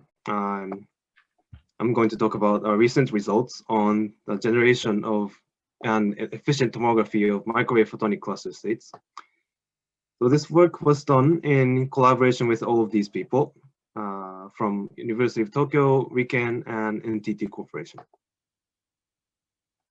In a nutshell, we generated an entangled string of microwave photons, measured them, and efficiently reconstructed the density matrix. So first, we generated a long string of entangled photons using just the resonator and the transmon. Then, to confirm that the photons have the intended entanglement, we developed an efficient scheme for quantum state tomography. We used the fact that the density matrix can be represented as a matrix product operator, and that it can be estimated by measuring just the local correlations. We were able to reconstruct a density matrix as large as 34 billion rows by 34 billion columns. But first, let me talk about the 2 different kinds of qubits, which, as you know, are the stationary qubit and the flying qubit. They are interconvertible. For example, a transmon can emit a microwave photon into a waveguide, and it can also absorb it back.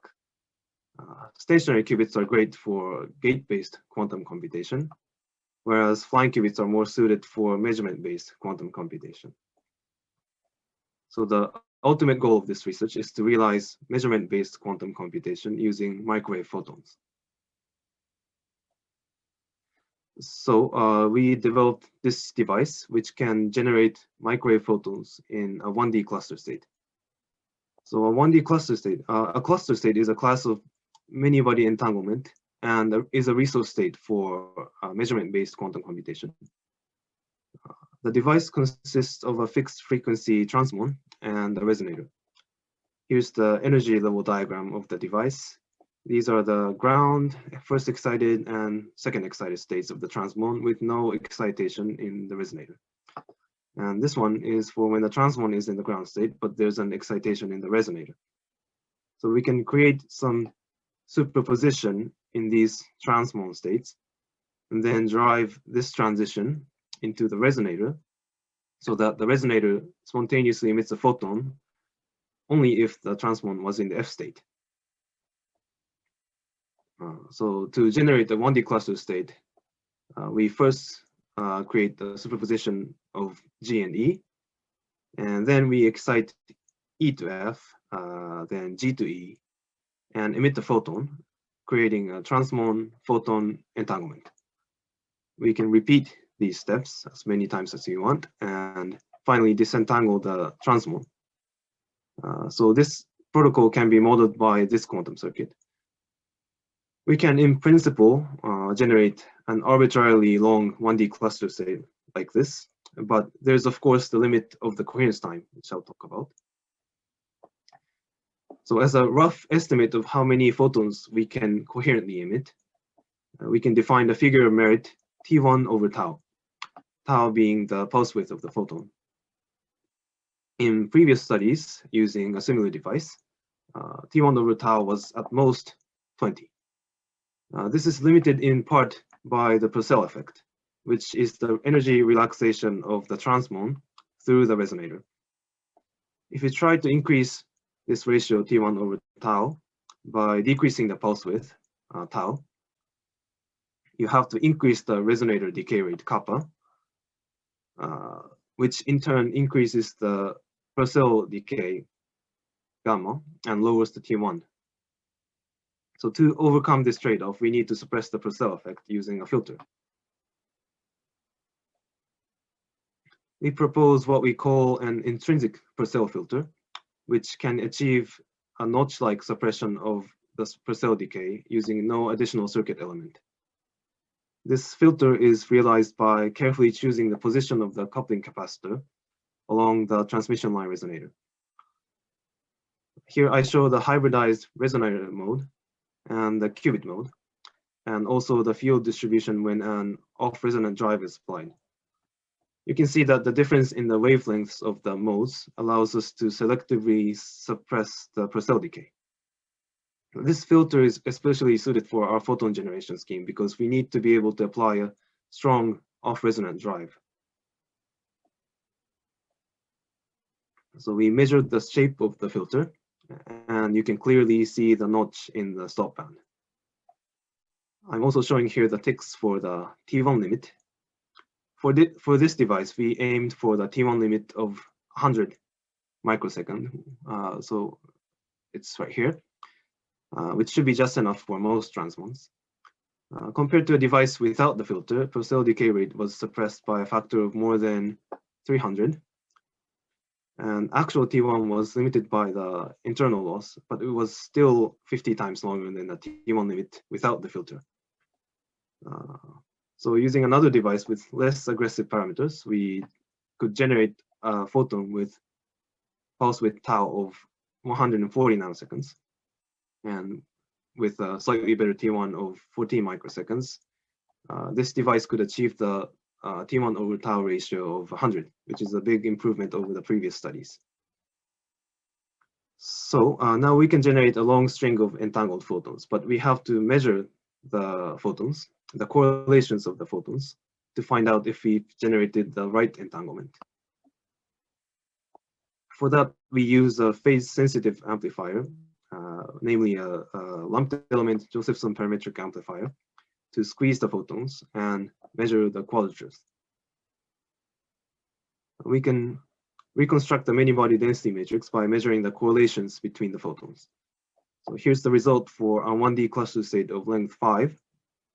We plot the absolute values on the bottom half and the arguments on the top half. If you compare it to the ideal case, you can see that the argument has the characteristic flat pattern. And if you look at the absolute values, you can see that the off-diagonal elements are smaller because of dephasing, and the diagonal elements are have shifted because of photon loss.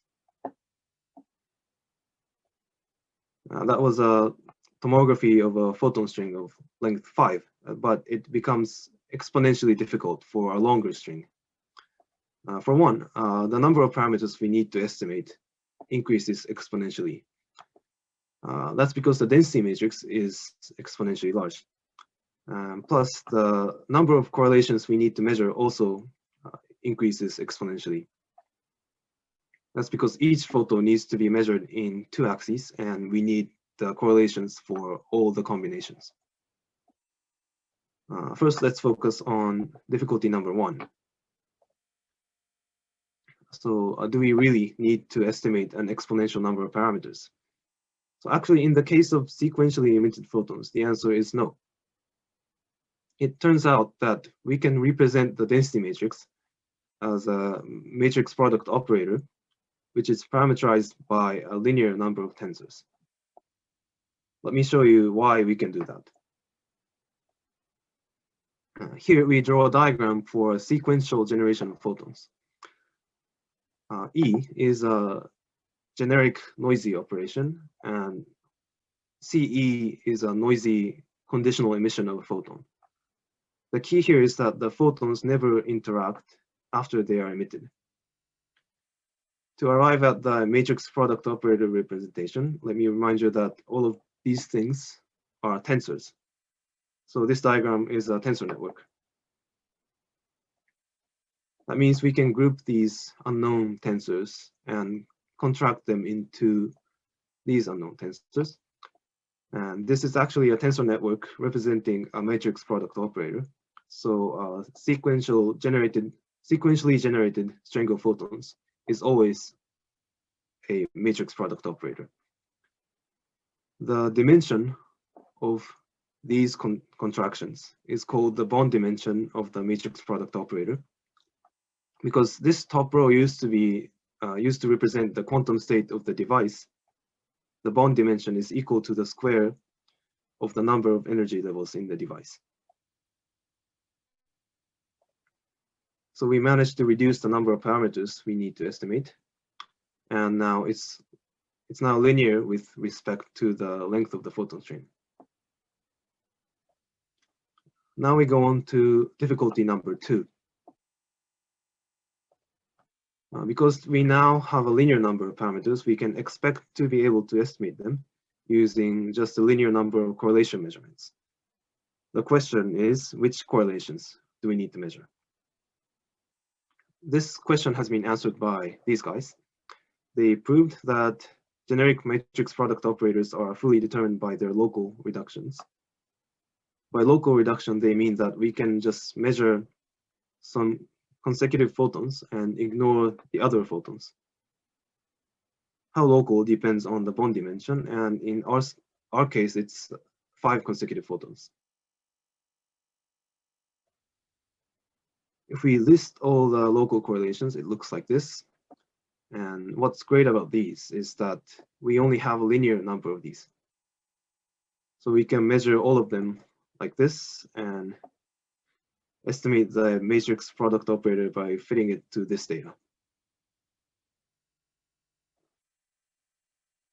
So we managed to also reduce the number of correlations we need to measure, and we now have an efficient tomography scheme. Finally, I'll show you our experimental results, which demonstrate this scheme. Here are the reconstructed density matrices for 1D cluster states of length 10 and 35. In our current setup, the length is limited to 35 just because the AWG only has 8 microseconds of memory. Nevertheless, you can still see that we've reconstructed huge density matrices. But apart from maybe looking impressive, these plots don't tell us too much. Calculating the fidelity doesn't help either, because it naturally becomes exponentially smaller with increasing length. So we calculated something called localizable entanglement, which tells us how far the entanglement persists. It's defined by the maximum negativity you can achieve between 2 parties by measuring away all the others. Because we have the density matrix, we can numerically simulate these measurements. It's a lot of calculations, so we only have the result for length 10 now, but you can still see here that there's non-zero localizable entanglement between positions 4 and 9, which means that the entanglement persists over 6 photons. This is much less than we would expect just from the value of T1 over tau, so we're currently working on analyzing the error budget. And it's also possible to evaluate any other entanglement metric because we have the entire density matrix.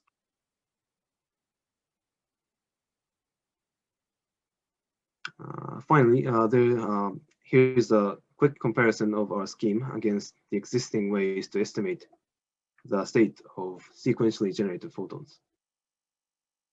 As I said in the beginning, conventional tomography estimates an exponential number of parameters by measuring an exponential number of correlations. Because it becomes impractical for long photon strings, what these people did is that they characterized a single emission process and used it to estimate the state of the photon string that the device should generate. In other words, they are characterizing the device performance, but not the actual entangled photons. With our scheme, we can efficiently characterize the actual entangled photons using the assumption that the photons are sequentially generated. Here's the summary of my talk and a few comments.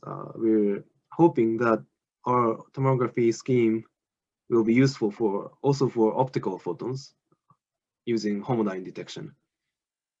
We're also hoping that this scheme might help extract some information about a photon emitter, even when it's impossible to directly measure its state. So that's it for my talk. Any comments are welcome here, and thank you for your attention. Thank you very much. Do we have questions? Hi. Oh, Should I? Is there any hands raised already? No. No, you can go ahead. I can go ahead. I have a question regarding the reconstruction algorithm. So you said you use least squares minimization to estimate the matrix product state. Was there any cost associated with the algorithm itself? Like, for example, if you look at some maximum likelihood reconstruction, it takes a long time just to run the algorithm, even after you have reduced the problem. Was it difficult, or how exactly was this least square fitting done? That's a very, very good point, because I spent a lot of time on that. And I found out, so initial concern was that as the number of parameters we need to fit increases, the number of local minima might increase and the fitting might become impossible. But that we could avoid that because using the property that we're fitting these data. So all of these are local. Like, for example, so the first ones are localized in the first part of the photon string. And also the MPO, matrix product operator representation, is also local. So the parameters to be estimated is the MPO tensors. So what we could do is that we can fix most of the parameters in the MPO, except some maybe at the start of this photon string, and fit them.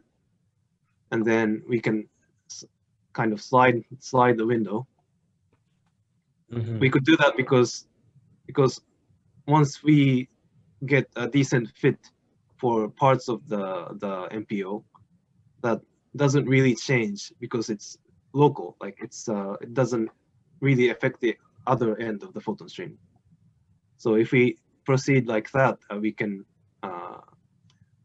we don't have a rigorous proof, but we believe it's only scales linearly to the system size. Okay. So yeah, we think it's scalable in that sense too.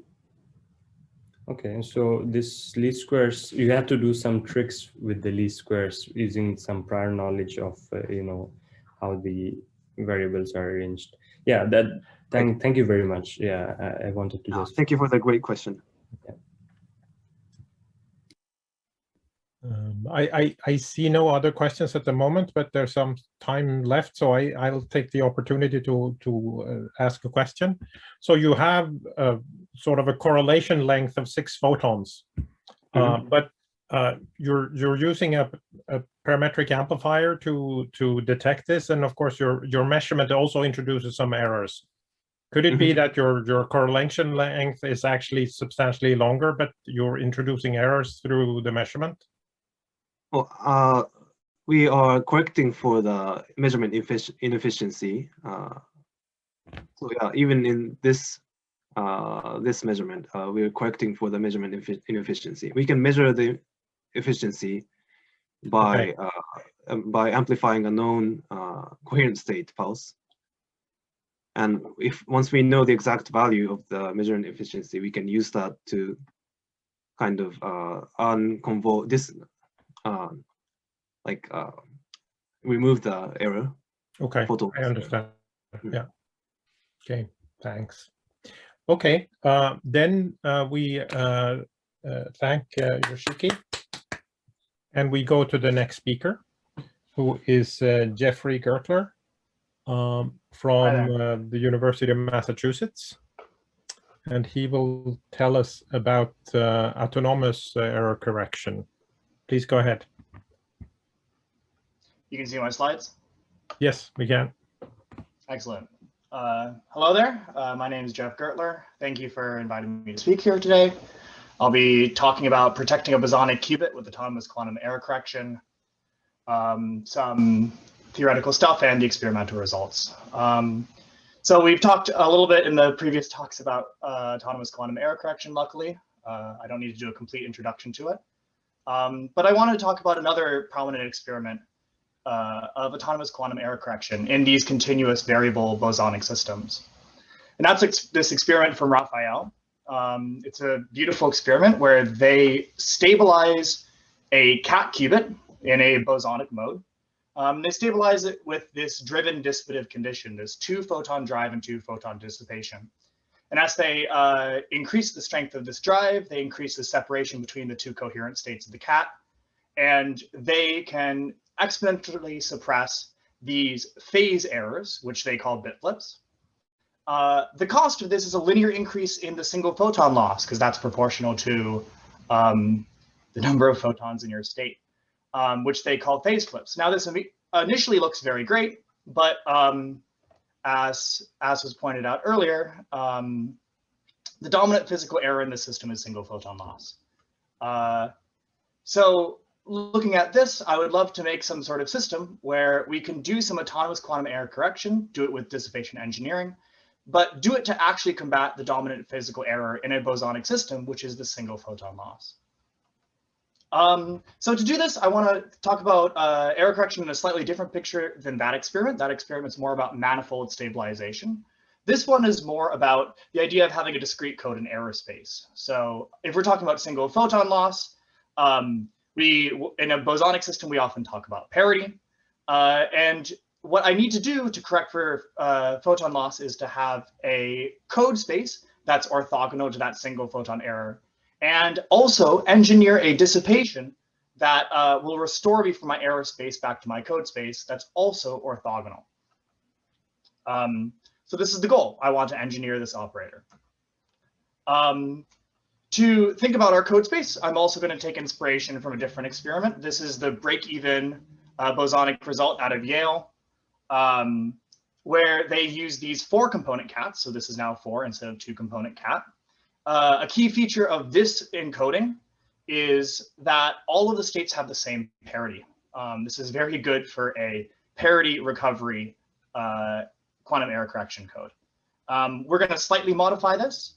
Instead of encoding in the even parity, we're going to encode in the odd parity. That's just a small change. And then we're also going to truncate this code. So instead of using the infinite number of states of a coherent state, we're truncating at 7.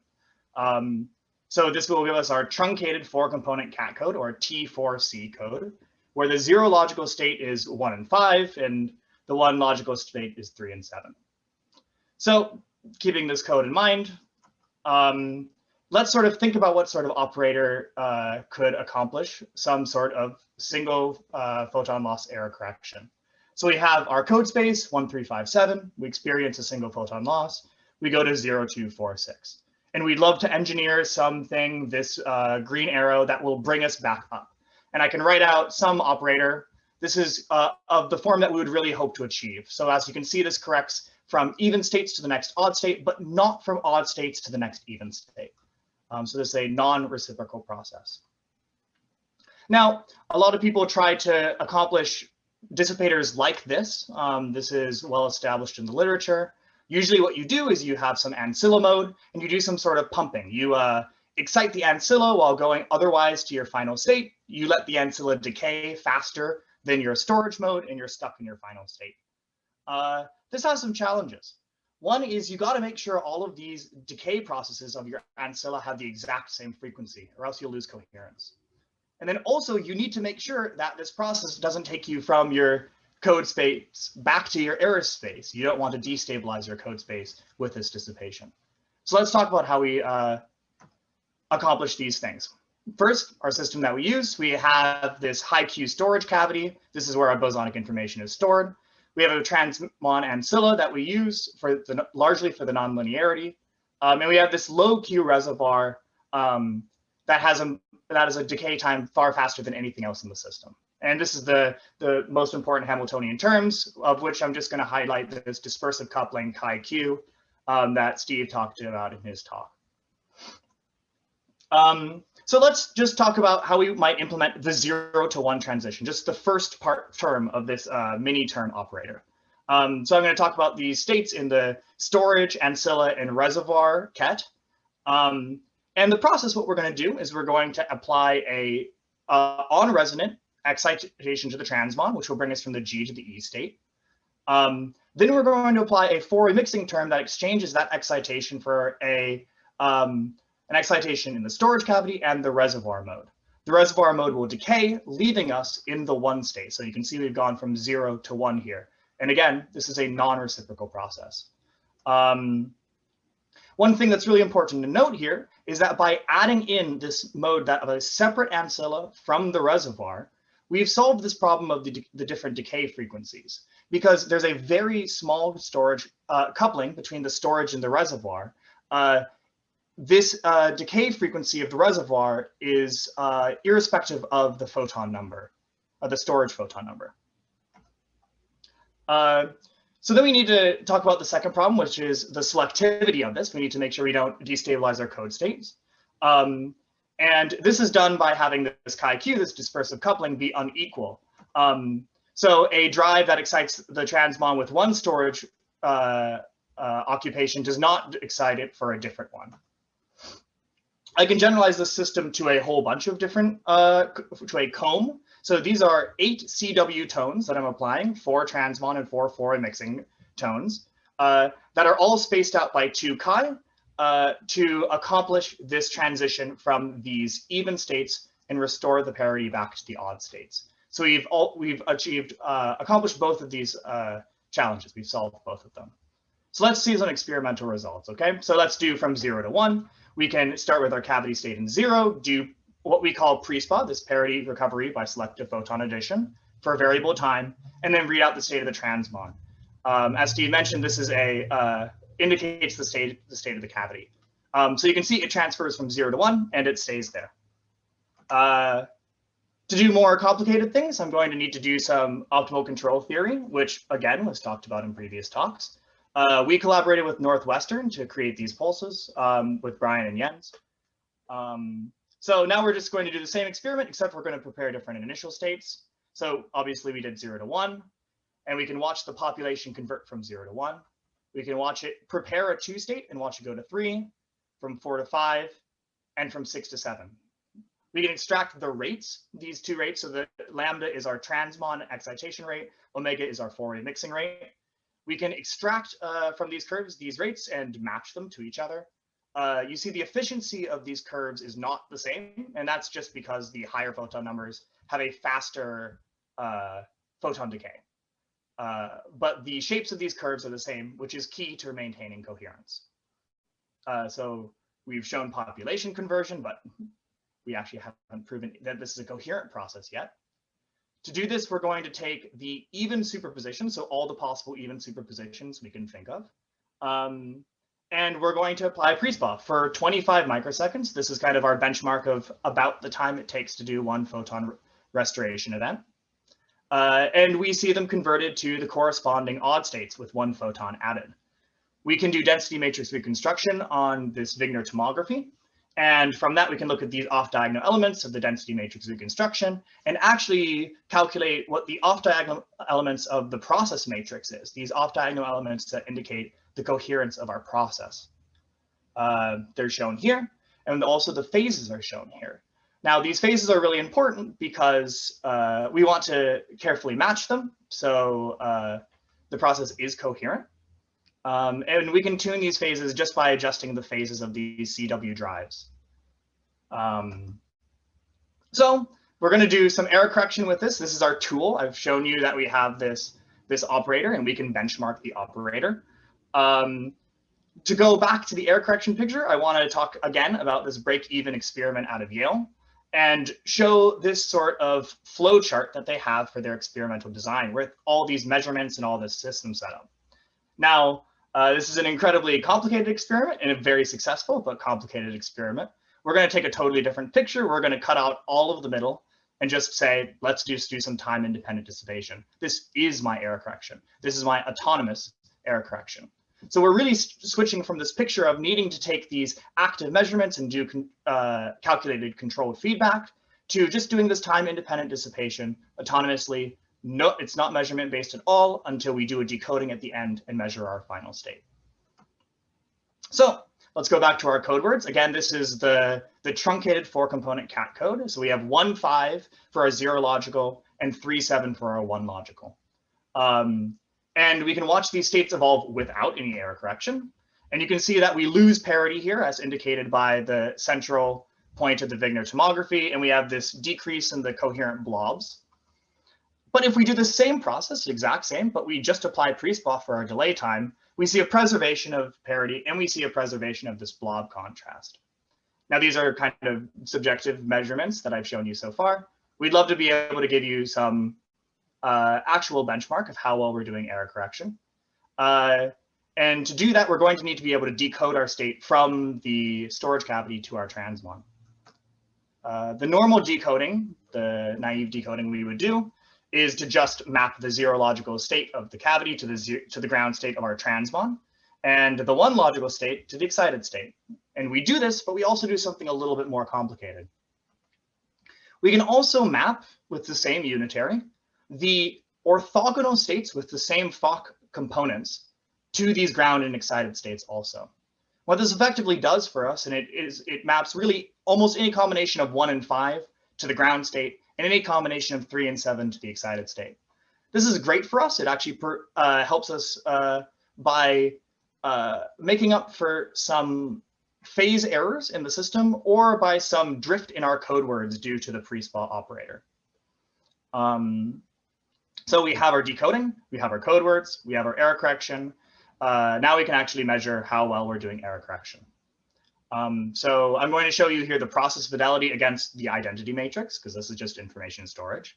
I can benchmark with the transmon, which has a process fidelity decay time of 22 microseconds. This is standard or on the lower side for a transmon inside of a 3D cavity. And I can show you the uncorrected T4C code. So this is just the free evolution with the decoding at the end. And I can turn on the error correction. This is, again, just 8 CW tones. That's all this error correction is. And we see a quantum error correction gain of about 2.2 times. Now, unfortunately, there is another encoding that I need to talk about, which is the 0-1 encoding. This does beat us, so we haven't reached this break-even point yet. This is largely just due to the fact that it has a much smaller photon number than our encoding. This is just something for us to overcome. Now, I'm actually very hopeful in being able to overcome this in a next generation experiment very soon, and I can explain why. It's because we actually know what the dominant error in our system is. So the dominant error in our system is a transmon excitation, which is dangerous for all sorts of bosonic experiments in all sorts of ways. But for us, it's especially bad. The spontaneous ancilla excitation brings us, say, if we're in the code state 1, it brings us to the 1E0 state. Our four-way mixing drives, unlike the transmon drives, are not very selective. So it will excite this to the 2G1 state and will decay back down to the 2G0 state. Now, your guys will hopefully recognize this as a error state, because now we're in the even states. So FreeSpot will just correct it back to the odd state. So we've gone from 1 to 3. This is a bit flip. So this is quite damaging to our process fidelity time. And if you look at this error compared to all of the other errors in the system, so you're comparing this ancilla excitation error to the natural cavity dephasing, or all of the errors caused by pre-SPA, all of the things where it doesn't quite do it right, or it has bad coherence, it's really dominant. And we really expect that just by doing a better job of thermalizing our system and a better job of filtering our signals, we can bring down this effective transmon temperature and suppress this error. So to summarize, we've implemented this novel pre-spot operator. We've used it to realize autonomous quantum error correction against the dominant error channel of a bosonic system. It has this really dramatic reduction in complexity compared to the leading break-even experiment in bosonic systems. And it really has a potential scalability by incorporating other error correction methods in parallel with this, even other autonomous error correction methods. If you have any other questions, we had this paper out recently. I would like to thank the group, especially Shruti, who did a lot of the simulations, and Brian and Jens for the collaboration. Cool. Thank you very much.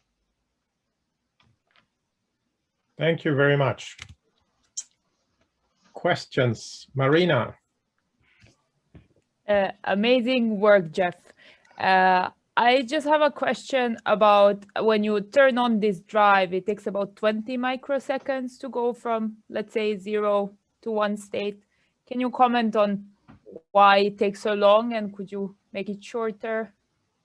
So, great question. 25 microseconds is not the characteristic time of the curve. 25 microseconds is just a arbitrary time at which we say, I think it was about, the conversion is about 97% done. After that, you start getting a higher chance of having a second photon decay event happen, which we didn't want to measure in these sorts of benchmarks for pre-SPA. I think our characteristic time is about 5 microseconds for these exponential curves of the conversions. You can make this faster, but to make it faster, you either have the trade-off of having stronger drives, which can mess up your system, or you need a stronger nonlinearity, which causes a larger cavity anharmonicity, which is bad for our experiment. So there is kind of a trade-off here about how fast you want to move. And it's also relative, obviously, to just the T1 of your storage cavity. So choosing this is an important thing. It's carefully chosen. Yeah, thank you. More questions?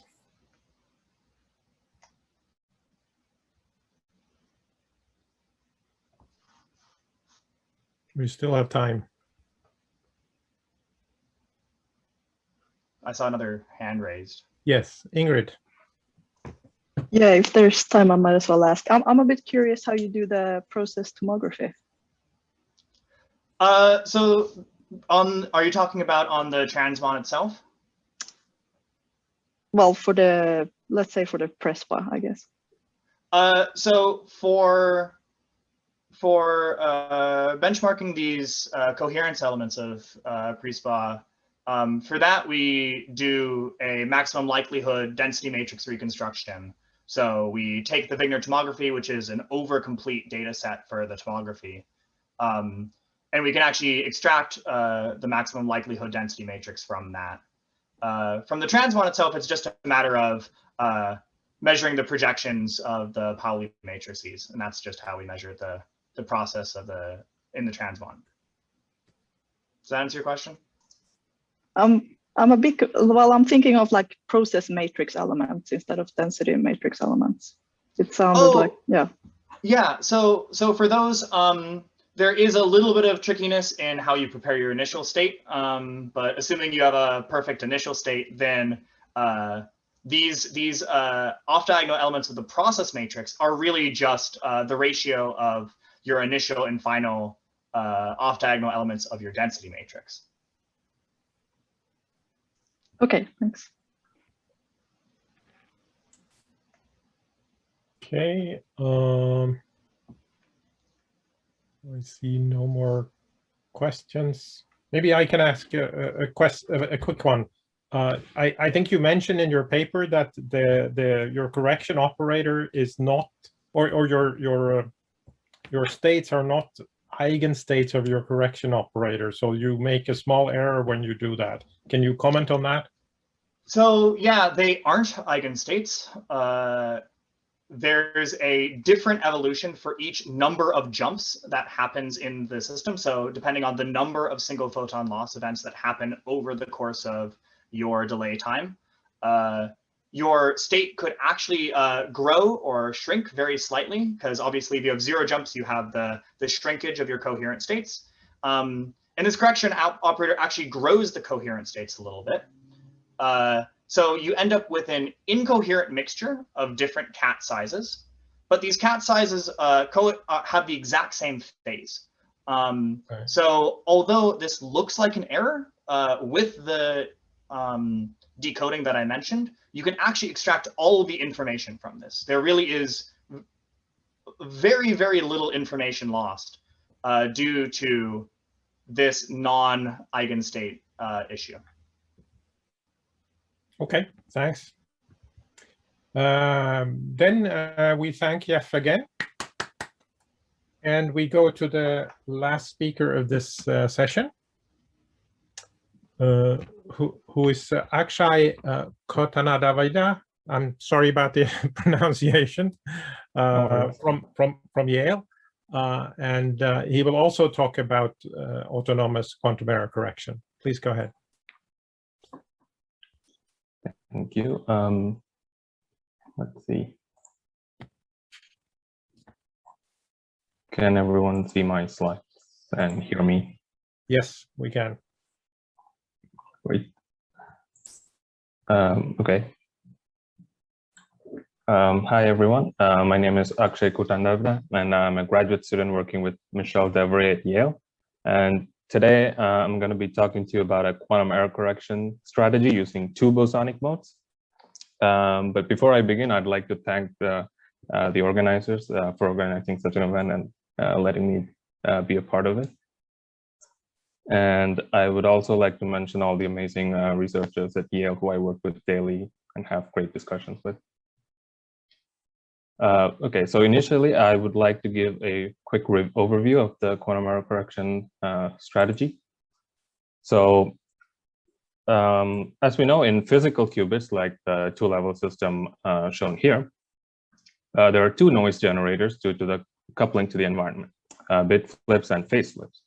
These errors lead to a loss of the encoded information. Quantum error correction protocols aim to combat this by redundantly encoding the information in a small subspace of a higher dimensional Hilbert space. So now the logical qubit defined by the states of this large system are susceptible to the errors of this system. The encoding should be such that the errors of these errors, the effect of these errors is to only cause a shift of our logical subspace to an orthogonal subspace within the same system. And hence, in principle, the information is recoverable. Now, as pointed out in previous talks, there are generally two ways to obtain this large Hilbert space necessary. So the first is where you use a register of n physical qubits with the Hilbert space of 2 to the n. And as you can probably imagine, this requires a large overhead due to the number of components and also the number of errors scale with the components. Some examples are Steen code, short code, surface codes, etc. On the other hand, we have continuous variable quantum error correction schemes, which use the unbounded Hilbert space offered to us by harmonic oscillators. Now, this promises to be a much more hardware efficient approach. And there have been many theory proposals and experimental demonstrations of continuous variable encodings like binomial code, cat codes, GKP codes, etc. Now, whichever protocol you use, the ultimate goal of quantum error correction is to produce a logical qubit which is autonomously corrected against errors, by which I mean there's no measurement and feedback correction. So this requires generally two ingredients. The first is the ability to do continuous quantum error correction against all errors up to the order you're concerned with. And the second is to be fault tolerant to any errors of the ancilla systems the logical qubit might be coupled to up to a threshold. Now, without either of these factors, the encoded information will eventually be lost. Today, the code that I'll be discussing promises to deliver both of these properties. So this scheme, which was recently proposed, uses the joint Hilbert space of two harmonic oscillators, Alice and Bob, to encode one logical qubit. Here, the dominant error channels for this joint system are single photon losses in either Alice or Bob. And to detect these photon losses, we'll follow the general QEC protocol and partition the joint Hilbert space into orthogonal subspaces. And to do this, I'll define this photon number difference operator, delta, between Alice and Bob. So delta takes integer values, and each value of delta gives me a subspace with certain energy levels. So for example, this levels in the delta equal to 0 subspace look like this with energy levels of the form n. And there are two other subspaces, as you can see, delta equal to plus or minus 1. And it's clear from this that these subspaces are orthogonal to each other. It's also clear that if I start in one of these subspaces, say delta equal to -1, photon loss in Alice will take us to the right, that is, delta increases.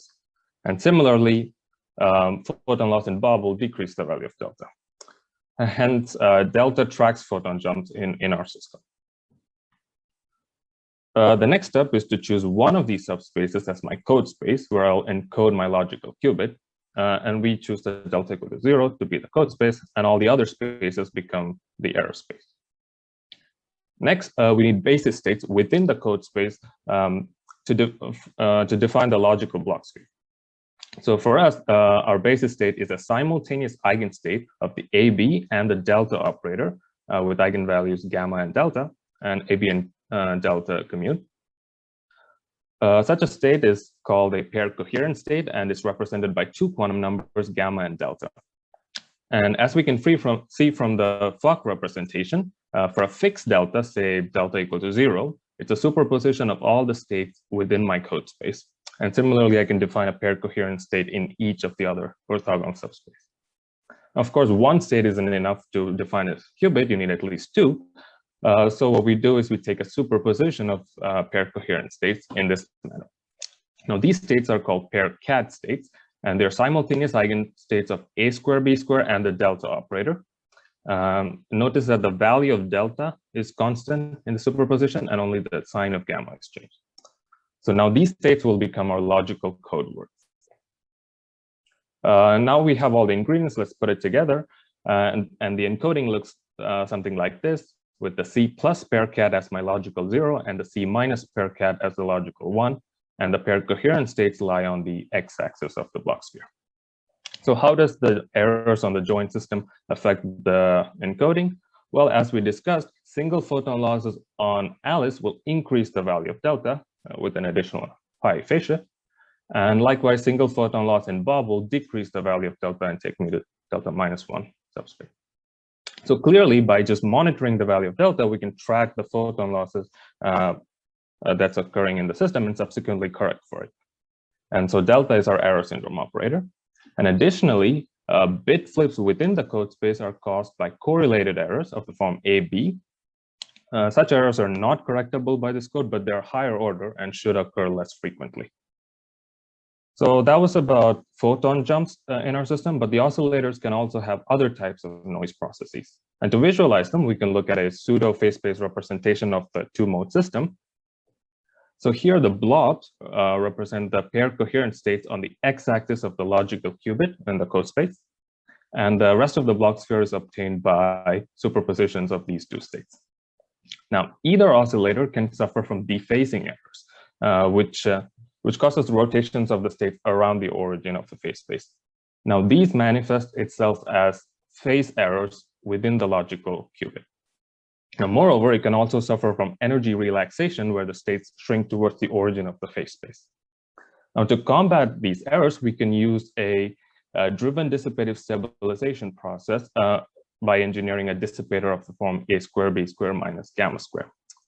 Now, much like in the single mode cat qubit case, such a dissipator will stabilize a manifold of states spanned by these paired coherent states. Now, this is precisely our logical block sphere. And in phase space, this creates two attractors and fights against any errors which try to take the states out of this manifold. And the result is an exponential suppression of logical phase flip errors. Now, to continuously correct for all first-order errors of the joint system, we need to be able to stabilize the logical block sphere and correct for photon loss errors by the error syndrome. So here we have the full master equation of the system with the stabilization. And here HES describes the interaction of the system to an ancilla transmon to measure the error syndrome. Now here I'm going to assume that this ancilla is coupled to the storage via a specific Hamiltonian that looks something like this. Why do I want such an interaction? Well, let's look at the implications of such a Hamiltonian. So the first is that the Hamiltonian commutes with the a square b square operator, which is in the dissipator, which means that the stabilization and the error syndrome are compatible and can be switched on at the same time. Now, additionally, we can clearly see that the code words are eigenstates of this Hamiltonian because we have this delta operator here, which means that the interaction will not entangle the ancilla with the logical qubit, and hence the code is fault tolerant to all ancilla errors. And hence, the PairCat code promises to deliver an autonomously corrected logical qubit. Now, of course, I've made an assumption here that I have this Hamiltonian. In the next last part of my talk, I'd like to show you how we experimentally realize such an interaction. So to do that, let me first introduce our experimental setup. Here we use an aluminum double post cavity and use the symmetric and anti-symmetric modes of this package as the storage, Alice and Bob. Here are the frequencies just to give you a feel for it. And we couple to it 2 ancilla transmons for stabilization and error syndrome. I'm just going to be talking about the error syndrome for the rest of the talk. So let's forget about the stabilization ancilla. And our goal is to engineer this error syndrome delta operator. So now, if I have a system like this, the most general interaction Hamiltonian that I can have looks something like this, with dispersive rates chi-AQ and chi-BQ. Well, in general, they're not equal to each other. And in our case, we have rates that look something like this. Now, to convert this into the error syndrome operator, we need to match these dispersive rates equal and oppositely to get to this Hamiltonian. And so the question is, how do we do it? How can we match chi? Well, we're going to use a technique introduced in this paper, which allows us to tune the cross-curve of one of the modes independent of the other to match chi's. And to explain the protocol, I'm just going to consider Alice and the transmon, forget about Bob for the moment. So here are the combined energy levels of the system. And next, what we do is we apply an off-resonant drive on the transmon with this frequency, HE minus A, but we drive it detuned by small amount delta.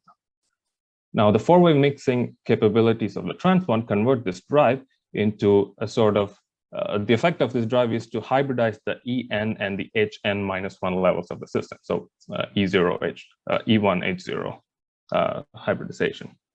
So the effect of this interaction is to produce a shift of the energies of the level, much like a Stark shift, which we can see from the second order rotating wave approximation limit. So what this does is it gives a sort of pumped chi term in our Hamiltonian, which I can rewrite in an effective chi form.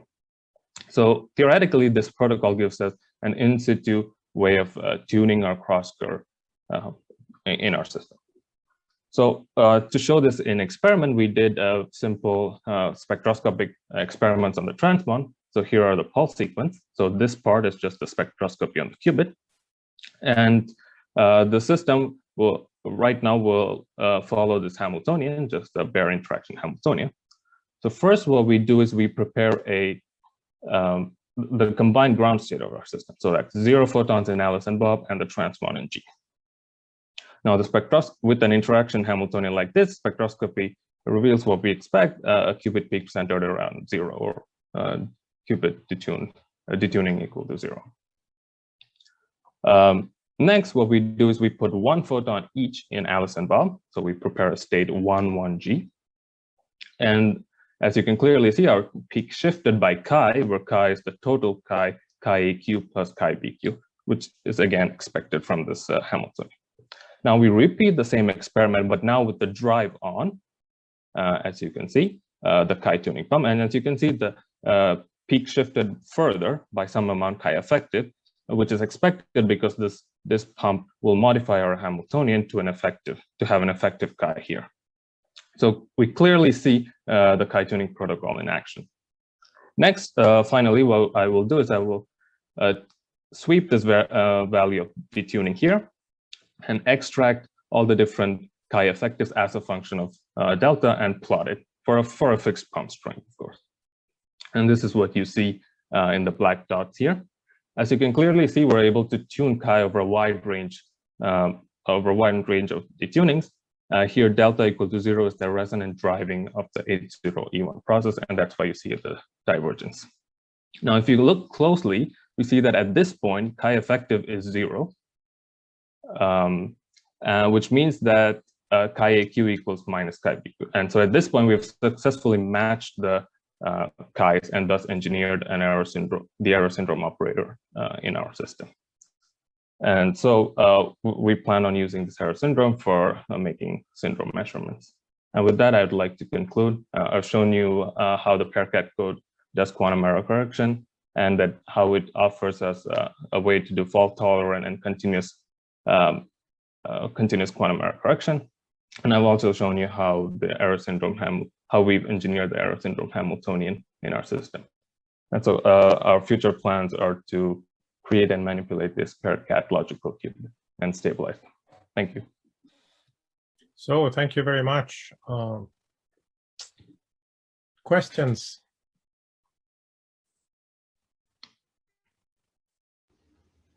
I have a question. On your plot, when you're applying your drives and you see the shift of your chi, yes, you have a reduced efficiency of your population, and you clearly have some sort of frequency-dependent background. Is that some interaction with your readout or something? What's going on? No, it's just to do with the fact that our prep is imperfect, and so we're not purely creating a 1-1 G state where we have some mixture of the other state. We haven't optimized for that. We were just looking for a feature of chi. Of course. Yeah, I understand that between the black and the teal curves. I'm talking about between the teal and the purple curves. Yes, exactly. So the teal and the black curves are with no pumps on, right? So so this is just showing you the imperfect prep. Now, when you have the pump on, it also drives whatever other mixture of states that we have. It also starts to drive them, and that's why we have an increased contrast, decreased contrast here. Oh, all the leftover states are being messed Yes. up. Okay, Yeah. I understand. Great. I think we have another. Okay, we have another question. Kim Chen.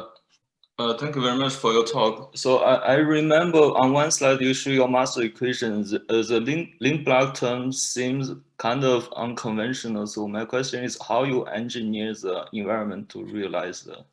Right, it's a highly nonlinear process to have an a squared b squared minus gamma squared process. We have some ideas of doing that via this this 8-wave Raman mixing process, which was demonstrated in our lab by Shantan and Mundada like a few years ago, but we haven't gotten around to actually implement that yet. But it's a good question. Thank you.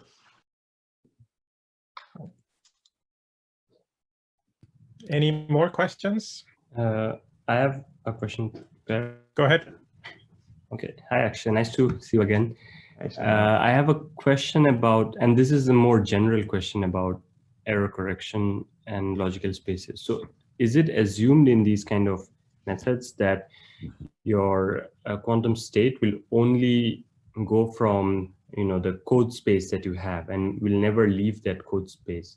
For example, if I have, for example, an encoded, logically encoded state, and I apply some operation that is the logical equivalent of a NOT gate or something like that, then I know that from one part of this logical code space, it takes my state to another. But of course, in a real experiment, something else will happen, as you showed, maybe dissipation or something like that, that leaves the code space. And here you correct for just a particular type of error, that if it leaves the code space, you bring it back for one particular kind of error. Right. But there could be many other things that can happen. And is it not messing up the whole protocol if there are other errors that take you out of this that's a good which question. You don't track? Yeah. So so when you decide design codes like this, the main idea is to correct for most of the first order errors that you have. So we have losses in Alice and Bob. So clearly, as I've shown, this code corrects for those errors because it takes you to orthogonal subspaces. You can also have protection against ancilla errors, as I've shown here. But there are some errors which can take you out of the manifold or destroy your states. For example, an error like D of A dagger, which is heating of your storage modes, or D of B dagger. These are harmful to our to the logical states. So if you have a very high rate of heating of your storage, then yes, we will not be able to correct for them.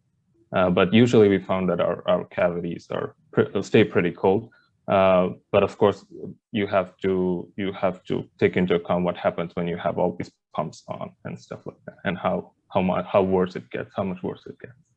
So it's fine if the rate of these other kinds of errors is very low, then right, this protocol still works. But my question is, let's say you are performing a single, quantum circuit algorithm experiment or something like that, and then even if the chance is like 0.001% of this happening, it will still mess up that calculation, right? Even if it's a very low rate, low chance of something like this happening. On an average, of course, you see that, you don't have those kind of errors. So on average, it works out well. But for single runs of this circuit for some algorithm, is there a problem, or is there a way to say that, okay, now this time something happened that we didn't correct for, so these results are useless, or we have to repeat it again, or something like that? No, I don't. I could be wrong here, but my feeling is if the error rates are quite small, then you should be fine. You have to only worry about cases when you have all these interactions on how do they modify these error rates, which has been the major problem, I would say, in previous experiments, like how when you have these pumps, they modify your rate of D of A dagger, for example, and improve and increase that. That is when I think that's when you have problems. Okay. Yeah. Thanks. Okay, so thank you very much. It's time for a break for lunch or dinner, depending on where we are. So I would like to suggest that we all unmute and thank all of the speakers of these sessions for their very nice talks.